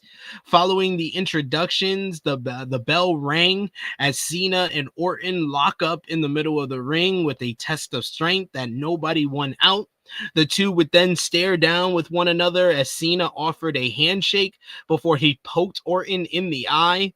The Viper answered back with a shot to Cena's eye, which sent the WWE champion outside to reassess the situation. In the ring, Orton dropped Cena after a drop down leapfrog, and then he knocked him down with a shoulder block. He then applied about 3 headlocks in a row. Yep. Cena escaped but got taken down with another shoulder block, which caused him to take a powder and attempt to walk out on the matchup. Orton ran down and refused to let Cena escape. In the ring, Cena struck Orton with a surprise clothesline to gain control of this matchup. Orton fought back and caught Cena with a set of 20 punches in the corner. Orton began to target the down Cena with his patented Garvin Stomp, followed by a knee drop to the face of the champion. Then we get Cena reversed an Irish whip from Orton and trapped him in a sleeper hold. This led to then Orton trapping Cena in a sleeper hold right in response.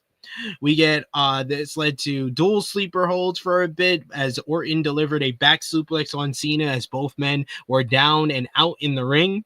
Cena recovered and started hitting his shoulder blocks and then the spin out protoplex. He then followed up with the 5-knuckle shuffle, but Orton fought out of the AA attempt and he answered with a vintage power slam, and then Orton did his comeback. Cena countered the draping DDT and then he tried to lock on the STFU. Orton escaped the hold and connected with his signature rope hung DDT to leave Cena out cold.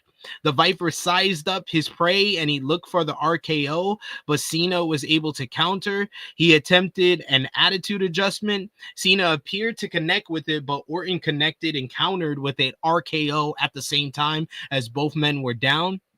Both men got back to their feet and we get an exchange of punches. In the melee, we get Cena catching Orton with the attitude adjustment, but Orton is able to kick out. Cena tries for another AA, but Orton used the ropes to escape. Cena's attempts to go for his shoulder tackles. He hits one. He goes for a second one, but Orton catches him in midair with the RKO. Cena managed to roll out of harm's way to avoid Orton pinning him. Orton then tries to go for the punt kick with Cena in position, but the undisputed WWE champion is able to escape and he hits one more AA, but Orton kicks out at 2.99. Cena mocked Orton's pose and then tried for a punt of his own. Orton dodged it. He looked for the RKO, but Cena pushed him right into the referee as we got our referee bump. Cena hit the attitude adjustment on Orton and then told the fans to shh as he went to cheat as he grabbed the WWE Championship. He cuts back into the ring, but he's met with an RKO from Orton. 1, 2, kick out by Cena. Cena rolls out of the ring and Orton looks towards the announce table and he clears it away with bad intentions. Cena once again pushes Orton into the referee, which sends him into the steel steps as a result. Cena took Orton and put him up on his shoulders looking for the AA onto the table, but Orton escaped and turned it around and hit an AA on Cena onto the announce table. The announce table fell apart like 10 seconds later. Even the announce table is working slow like these two. Cena kicked around while sprawling in pain as Orton looked under the ring and got another table. Cena took advantage and once again tried for the AA, but Orton escaped once again. So they just redid the spot with a regular table instead of an announce table, with Orton this time putting Cena through the table. The crowd was going crazy and loved all of this. Inside the ring, Cena got himself up and was taken down with an RKO as a referee finally made their way down to the ring and counted 1, 2, kick out. Orton argued with the referee as Cena grabbed the WWE Championship. Orton ducked the title shot and he hit the referee instead. Orton hits an RKO on Cena, but there's no referee to count. SmackDown GM Nick Aldis and several officials ran down to the ring and to survey the chaos, much to Orton's irritation, as he's pissed off that he just had the match won and no referees was down with the other officials. Orton snaps and he drops Nick Aldis with an RKO. He then hits a barrage of RKOs on Jamie Noble, on Hurricane Helms, on all the officials, much to the St. Louis crowd's delight. Cena was again in position for a punt kick, so Orton measures him. He looks for the punt kick, but then out of nowhere comes R-Truth. He runs down to the ring. He gets in Orton's way. He begs him not to punt kick his childhood hero. Orton has no other choice but to give an RKO to Truth. This allowed Cena to recover. He hits a low blow on Orton. He then grabs the WWE Championship. He blasts Orton in the head with it. The first referee finally recovers. He gets back into the ring as Cena makes a cover. 1, 2, 3. The last real champion retains the WWE Championship in an overbooked schmoz of entertainment that the crowd ate up. The crowd, no doubt, St. Louis got their money's worth, got what they expected. Cena and Orton went out there, played the greatest hits, had the overbooked finish with 3 referee bumps, with title shots being made, with several, I think it was like 10 RKOs in total. We had like 4 attitude adjustments. Cena retains here. Post-match, Cena takes the microphone and he asks for his music to cut. He says that he didn't need the music. He needed competition. Cena said that this is what the last real champion looks like. And despite the obvious setup for a surprise, the show just ends with Cena standing tall as the St. Louis crowd boos him on. Cena had like a conflicted face as he basically left the ring after the show went off the air. And he leaves out with the fans kind of giving him cheers and boos all at the same time. A more subdued John Cena then appeared post-match during the post-media scrum in the press conference. While Triple H was talking, Cena comes up and whispers in his ear and tells him that he wants to speak to the media. He gives a big long speech about how he wants to be more respectful and play the part of WWE champion to the media, and says that this time he will field questions, unlike last month after he won the 17 world title at WrestleMania. He's about to take his first question when R-Truth pulls up and tells him that, you know, he's so happy that he won and that he still loves him despite everyone thinking that he sucks and that he can't wrestle. Cena tells him, Ron, that was uncalled for. Say one more thing and there will be consequences. He tries to say one more thing and there are consequences, as after R-Truth helped him retain the WWE Championship, Cena laid out Truth with an AA through the table at the post-media scrum to absolute silence. That was weird. And yeah, that was Backlash. I can't deny the overbookedness of it all. It made it a fun sports entertainment style matchup. This was what you kind of expected from them. Them playing the greatest hits is what I expected as well. Like it was said in the chat earlier, yes, it's better than Cody versus Cena because we did not expect The Rock and we didn't get The Rock. So at least this time we didn't expect him to come out and him not show up. And we didn't get Travis Scott. We got another rapper. R-Truth instead. 3 stars? What did you think? Match. So I mean, I know a lot of people were saying that it's better than Cody versus Cena, which it is better, but I just don't think the margin is that big to like really write home about. You know what I mean? Like to say like, oh, it's way better. It's like, it's better. I'll give you that. I just don't think it's way better. Because again, the start of the match was very slow paced, very Yes, very, it felt like very I was watching them in point -5 speed. Like it was so slow and monotonous. Yeah, and then there was a bunch of headlocks, which I was like, oh boy, this is starting now. You know, and obviously it doesn't really pick up until the first ref bump. Which ref bumps it doesn't bother me. I think it bothers me when it's overkill. So you had the first ref bump, right? Then I guess he got like, he was about to like get out of it. He gets hit again, right? So that's 2 on the same guy. And then the third ref comes out. And this was when Don had the belt, right? I believe that Cena had the belt. And then he had to hit Orton. But then here's the ref. It's the ref. So that's 3 that we had. Yeah. But then, what to me, it was kind of just ridiculous. And again, it's more of like the logic of it, right? It's more the logic. You had 10 motherfuckers come out to check on the referee that got hit with the belt, right? For one, they never do this shit. They've never done this. But then 2, the first motherfucker got hit twice. Why didn't you check on him? They didn't even give a fuck about him. Right? Like, you know what I mean? Like, to me, that was like the logic hole in that. Like, it was just more of like, that's ridiculous. Like, you check on the second guy, he ran out of there. He didn't have to be there, but he volunteered to run out of there, and then he gets hit with the belt. And then you got 10 motherfuckers. Oh my God, is he okay? He got hit with the belt. Oh my God. Like, what are we doing? Like, what?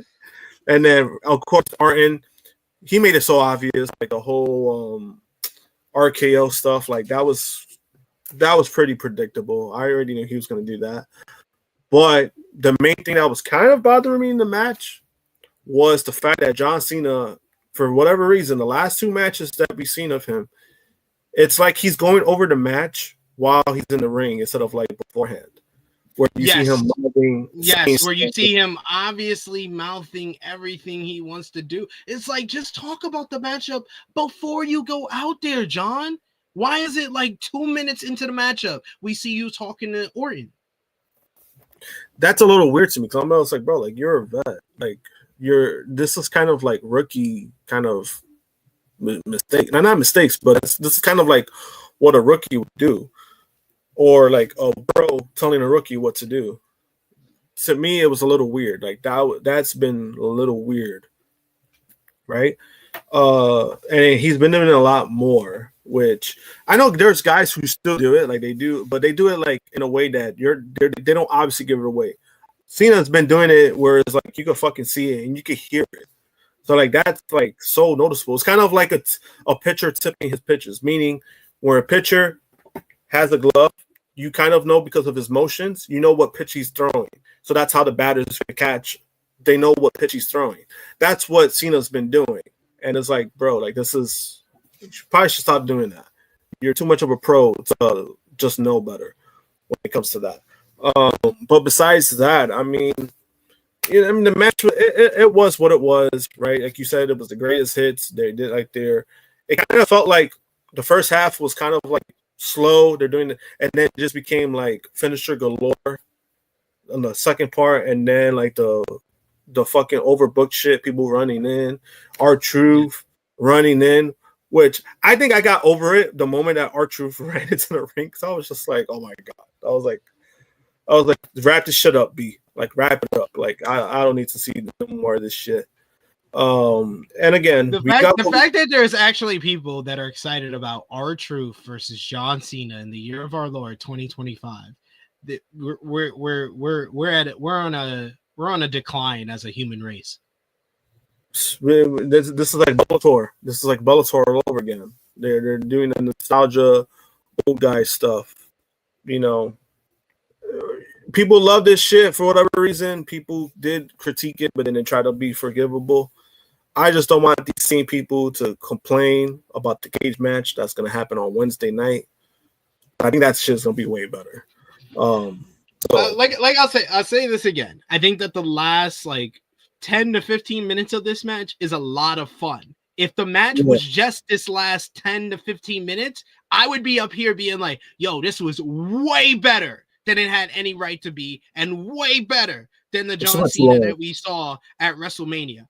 But you have to get through like 10 minutes of the most basic 1970s slow motion main event style from a bygone era style wrestling to get to the last 10 to 15 minutes. Literally, when I messaged you guys and I was like, yo, this match was 28 minutes long.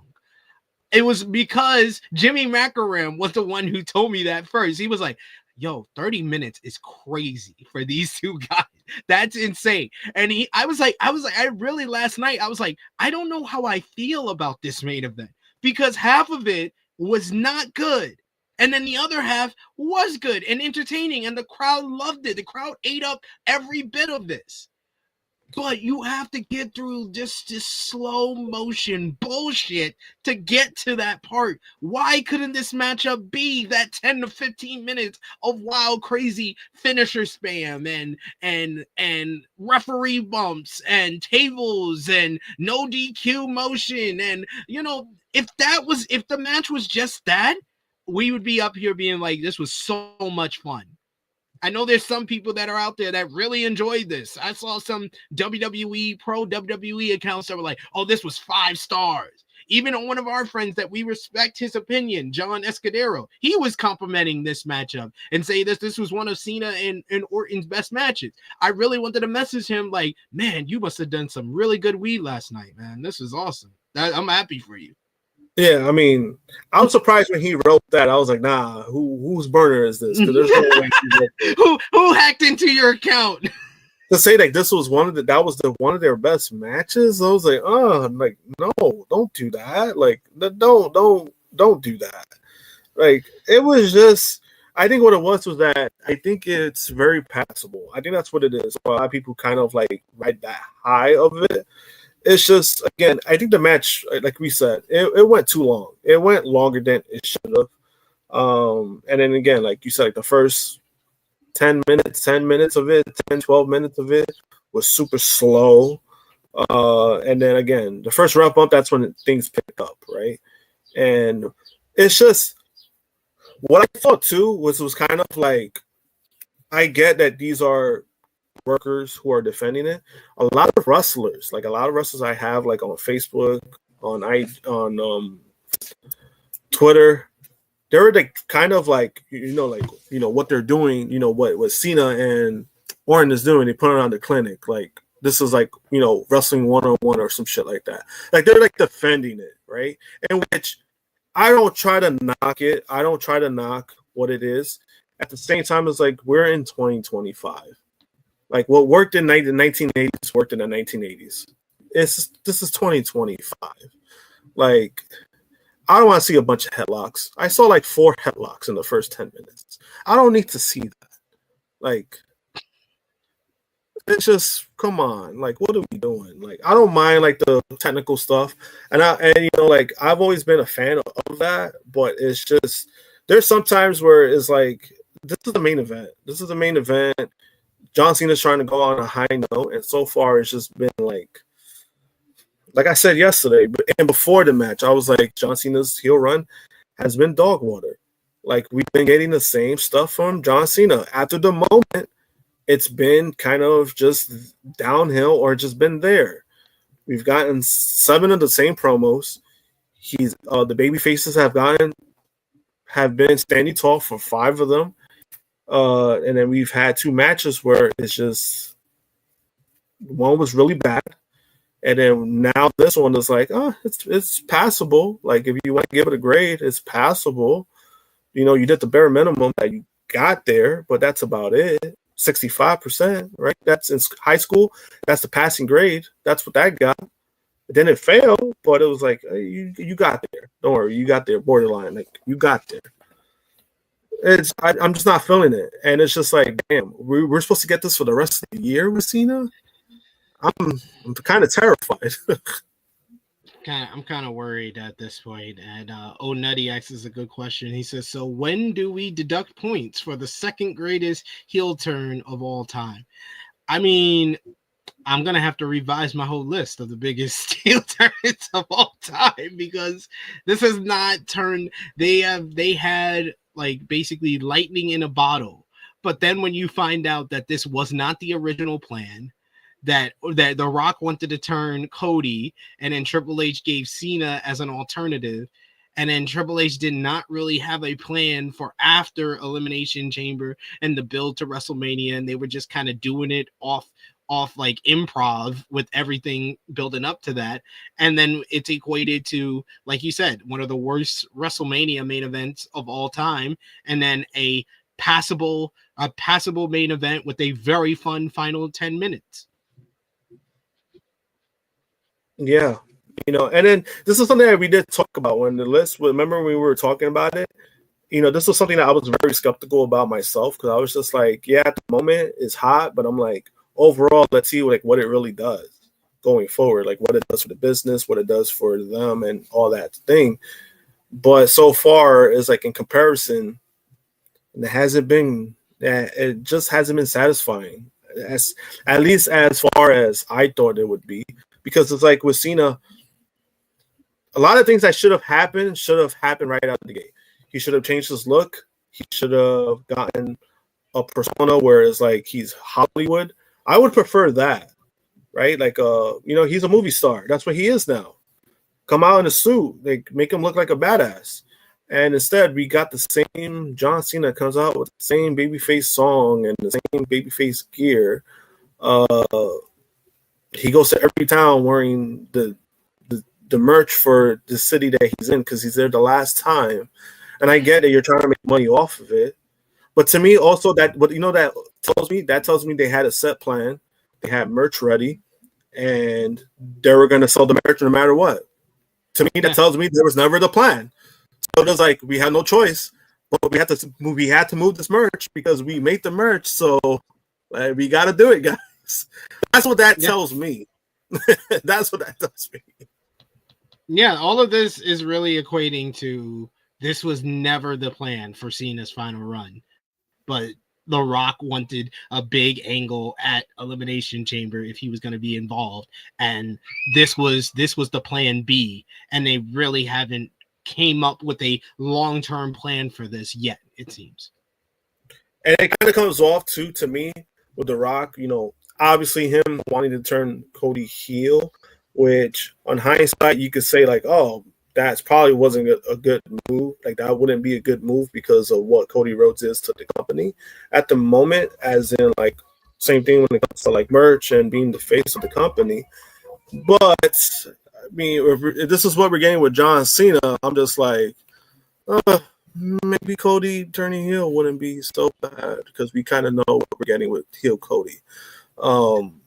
And it comes off like The Rock is like, all right, you want to go with Cena? No problem. I'm gonna let you do it. I'm gonna stand back.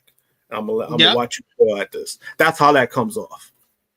Yeah, and I agree. I said this a bunch of times, Danny. I've said this a bunch of times since WrestleMania. He's like, they should have had Cena go into Mania as the babyface, and he could have turned heel during the Mania match to beat Cody for the title. That whole ending makes way more sense if Cena is a babyface.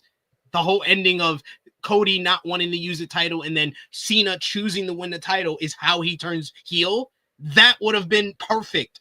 And I think that we would all be looking at the matchup would still probably be slow and monotonous, because that's who John Cena is right now. But at least it would have that shocking ending of, oh my God, John Cena just turned heel in the main event of WrestleMania. It would not be looked at as one of the worst Mania main events if that happened.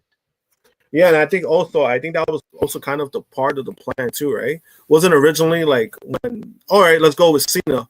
Wasn't that also like kind of the plan? Like, oh yeah, that they were gonna do it at Mania, but then they just moved it up to Elimination Chamber because The Rock was gonna be there.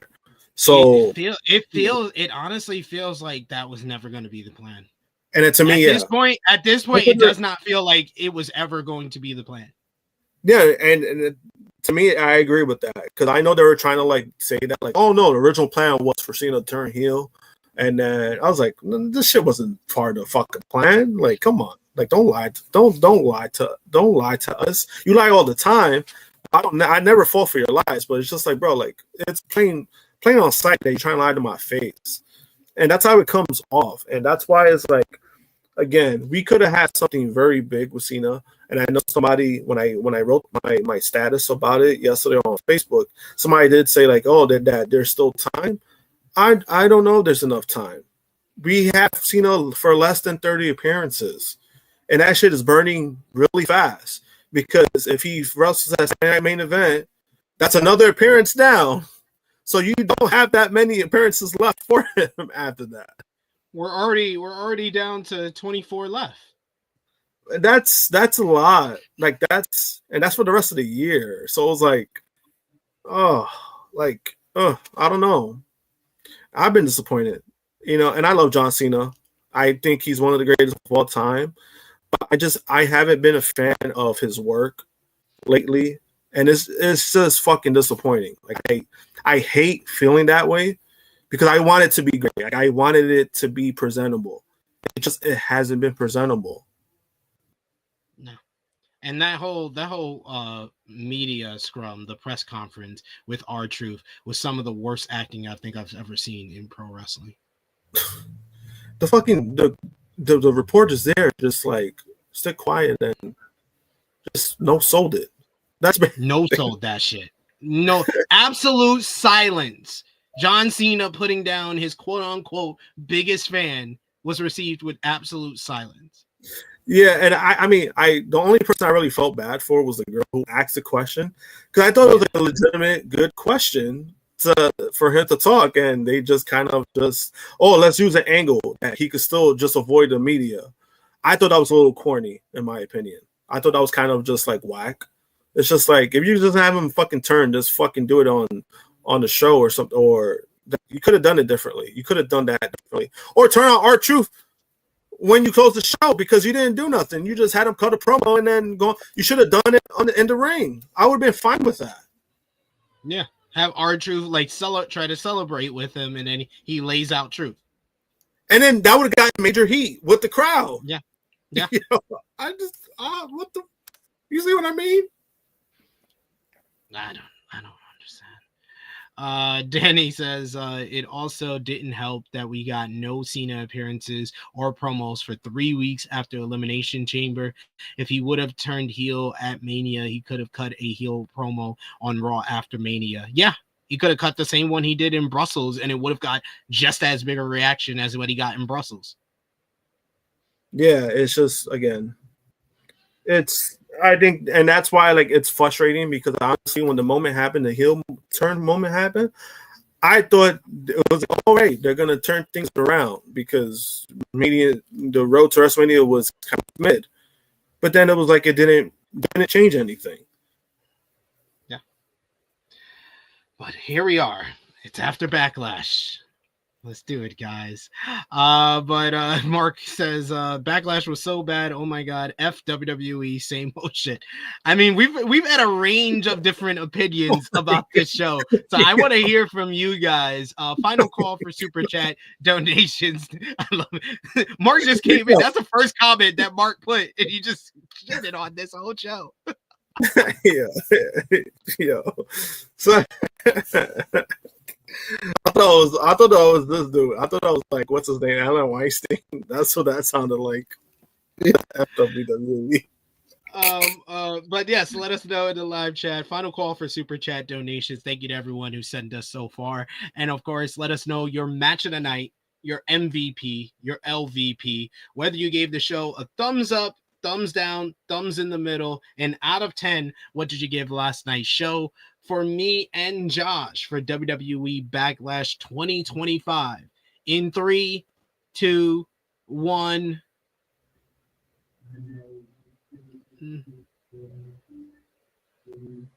Yeah, I'm kind of like thumbs in the middle.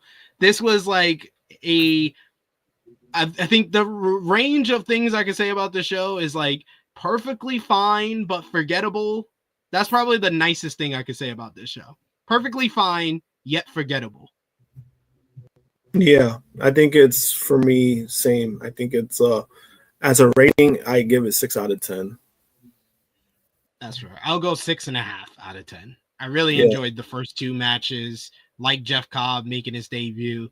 Thought Gunther and McAfee, if you had told me it was 14 minutes, I think that's the best 14 minutes that these 2 guys could give you. Yet it did not need to be 14 minutes all at the same time. So we got in the chat, we got thumbs in the middle from Safet, similar power driver finisher, gives it a 6.5. Greg gives it a 6 out of 10. Safet went 6 out of 10. Oh Nutty went 5 out of 10. And Chase give the description. This show was like eating Taco Bell. You enjoyed it at first, but then during the middle of the meal, you're feeling your stomach bubbling, and then the end, it's just crap. Oh my god. Oh my god. That was a perfect. That was really well done. Really well said. So really well said. Damn. I mean, I feel bad that Taco Bell does that to you, because Taco Bell usually treats me very well. I can't say that about White Castle, though. I'll give you that. Bella said, I've been more entertained watching Josh with his dog than watching lots of parts of the show. I mean, yeah, I mean, she's a maniac right now. I think somebody came in. So yeah, no, they stepped out, but You can put it on the floor. yep, right there you go. She crazy. We do have a super chat donation from Bello. Thank you so much, showing your love, showing the support. We appreciate you for that. That's pretty much for Josh playing with the dog on air. Thank you, thank you. But yes, what did you give? So you gave it a 6 out of 10. I gave it 6.5 out of 10. What would you give the MVP for the show? MVP. That's a good question, because I mean, MVP. I'll give it to ladies, Lyra and Becky. I'll give it to them. I'm gonna give it to Jeff Cobb for his debut. That's fair. Yeah, that's fair too. LVP for the show? LVP. Gotta be Pat McAfee. He got his ass beat.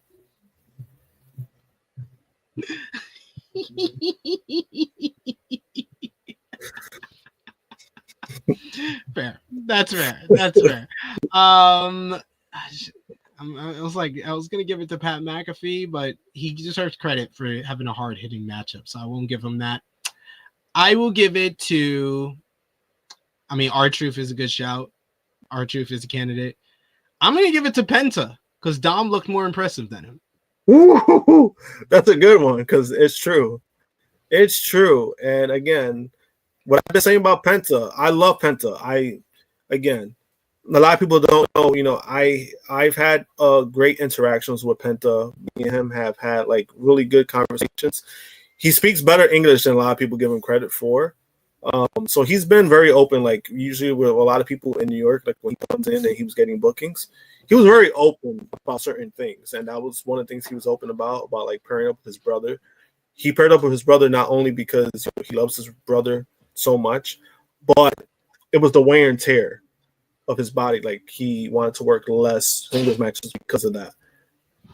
And we're kind of starting to see that now. And it's kind of just like it's been kind of troubling to see, just because I'm like, I kind of knew what was going to happen.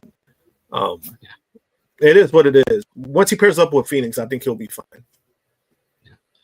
And that's a good shout, Danny, because this is kind of what Romeo and JJ, the point they were making, but they didn't say it as well as you're saying it in the chat. He says, I feel like I really enjoyed it, talking about the show, because I was watching live. I was live watching it with my community. I had a great time with the show. Yeah.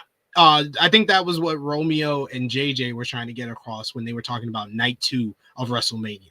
like me watching it on my own and also working at the same time, I was able to realize that the show had hit a high mark and hit a peak, and then it fell off that peak with Logan Paul and AJ Styles a lot more than JJ and Romeo were able to feel that, because they were watching it with you guys with the live watch along. And it's a lot more fun when you're watching it with your friends. You're able to interact with each other. Josh was there as well. You guys are able to interact with each other. It makes any type of show like that, if you're live in the building, I'm pretty sure the people that were in St. Louis last night will give it like an 8 out of 10, 9 out of 10. That was one of the best shows they've ever been to, because that crowd in St. Louis was awesome the whole entire night. And even for the main event, I think the main event, you want to give anything 5 stars about the main event, it had a 5-star crowd to it. So it does change your perspective of everything. But you know, we're here to analyze and break down these shows. So I think that's probably why I didn't enjoy it as much.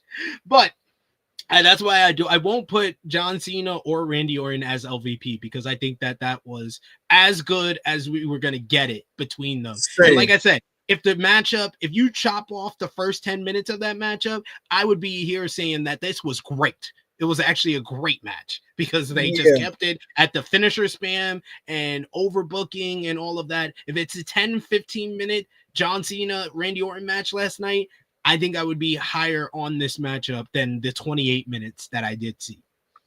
Yeah, I actually do feel the same way. Like, if you would have started off like a car crash, I would have been fine with that. Instead, we kind of just got like a boring kind of what we thought we were going to get the whole entire night. And that's what I was afraid of too. I was like, fuck, we're going to get the same boring shit that we got at Mania. But, you know, it's very unfortunate, because they did that because of Cena's flaws. Let's be real about it. They did the overbooking because we kind of know what we're getting with John Cena. And it's one of those things where, like I said before, it's kind of just, I'm like, if this is what we're getting with John Cena, I'm just going to have to accept it. I'm just like, fuck. Like, I just haven't been a fan of his work. And it's very unfortunate. Yeah. And I guarantee you, if there is like you, the same people that are praising John Cena and Randy Orton being booked like it was are the same people that are the loudest complaining about Jon Moxley as AEW World Champion. But it's still, that's as overbooked, or this was more overbooked than a lot of Jon Moxley's title defenses, it seemed like. Like, this is, they had like 16 people out there just to get RKO'd. Yo, and that was the thing that I was saying, because I think somebody was like trying to like be forgivable about like was it overbooked? Yeah, but you know, they did this, and I'm like, yo, you were the same motherfucker that fucking had an aneurysm over the Death Rider stuff that happened. Like, and that wasn't even like as overbooked as the shit that we saw last night. It's your preference that you just don't like the other company. You don't like those guys. So you're just gonna like not shit on it because of that. With us, at least I don't think we're shitting on it. It's just we're just being honest with how we feel about it. Yeah. Yeah. I get where Davian's coming from. He said, yeah, it was more so the overbooking. I like Cena and Orton though, but I get where y'all coming from. No, I said like they needed to overbook this matchup, and they did, and it was fun sports entertainment with it. Yeah. It's not for me, but I understand that it was fun, and the crowd reacted to it and ate it all up. Yeah, it's something they had to do, just because, again, we know what we're getting with John. Like, so you had to do that. For me, it was more the logic. Like, I'm very picky when it comes to that. It was the logic hole in the situation where the fucking first ref got bumped twice, the second ref gets hit, and you motherfuckers run out there when the second ref gets hit. What about the first motherfucker? What happened with him? Absolutely. And match of the night, Josh. Who you give it to? Lyra and versus Becky. I thought that was probably the best match of the night, in my opinion. Yeah, That's my match of the night. I said it earlier. I think they had by far the best story being told in the ring, and they had great in-ring work. And I thought that they did a great job of putting Lyra over, despite the post-match where Becky attacked her. But it continues the rivalry within that. And I think that the matchup itself also made people more invested in the Becky and Lyra rivalry, which should be the point of most premium live events or pay-per-view events. You should be invested in either the payoff of a story or the continuation of a story, and I think they did that. So gives the match of the night. I agree. He gives the match of the night to Becky and Lyra. We also got Davion, who gave match of the night to Becky and Lyra. And Power Driver Finisher gives Becky and Lyra the match of the night as well. Appreciate y'all for joining us in the live chat. You guys have been awesome as always. We appreciate y'all for joining us. Davion says Josh is hilarious. LOL. I'm just saying, like the first ref could have been like 50 Cent. Why you say fuck me for? He got hit twice. He did. But I am not done reviewing these shows, as I'll be back tomorrow 1:05 p.m. Eastern time to review NJPW Resurgence. I'll be joined by Jay News and Sanal to talk about this past Friday's show in Ontario, California, with Azumi versus Mina Shirakawa versus Mercedes Moné for the NJPW Strong Women's Championship. So we'll be talking more about the great women's wrestling around the world. So join us for that tomorrow. I'll also be live probably later today. Either I think I'll be doing it live, maybe I might do it on demand. I don't know yet. But over on the True Hill Heat Sports and Entertainment YouTube channel, yes, I'll be back to talk about some Power Book 3 Raising Kanan episode 8. I gotta catch up. So I'm gonna do last week's episode 8 later today, and then we'll be back to do episode 9 later this week, me and Chrissy Love. So we'll be all caught up on Raising Kanan before this coming week's series finale, season finale for season 4. But I want to thank Josh for joining me live here. Thank you, all of you, for joining us live in the live chat. Josh, let everybody know where they can follow you on social media and when they might see you again. You can follow me, JMPunk 321, Twitter and Instagram, and I'll be back next weekend for THH 29. I'll be on for that, so let's see what fuckery happens this coming week. Pretty sure something's gonna happen. I have a feeling something very stupid or very something to talk about. It's gonna happen this week in wrestling. Yeah, you already know. You're already coming off a pay-per-view. Yeah, it probably will be some fuckery to talk about. But yes, and of course, we want to say once again, like Safet saying in the chat, RIP, rest in peace to Sabu. Sad loss that you guys broke the news in the chat for us. So we'll be talking more about that throughout the week and as well on our flagship podcast next Saturday. So join us for that as well. And yes, Davion, that was Lamar Jackson playing A-Tone on Power Book 3 Raising Kanan. So yes, we'll talk about his performance in that episode later this week. That is Lamar Jackson. I thought it was a joke. What the fuck? Nah, that was Lamar Jackson. You can follow me on the Twitter machine at TrueHillSP3. Follow the gang, Facebook, Twitter, Instagram, TikTok at True Hill Heat. Patreon.com/True Hill Heat. $3 a month. Get you exclusive content. The best place to support us when we are not live here. And we'll be having more exclusive content coming up in the weeks to come over on the Patreon, as well as for our members of the channel. Hit the join button. $1 a month. Get you exclusive in-chat perks. And we appreciate all of our members and Patreon backers as always. If you haven't already, check out our flagship podcast, True Hill Heat 328 from yesterday, where we talked all about AEW WWE tribalism, from the Ricochet and Javon Evans Twitter beef to Will Ospreay's comments on WWE. We talked about Goldberg making his return and Willow Nightingale's contract year coming up. So check out that one. That was a really good episode of the flagship from yesterday. But for Josh, it is me, your True Hill Phenom SP3. This has been our WWE Backlash 2025 review. We are signing off until next time.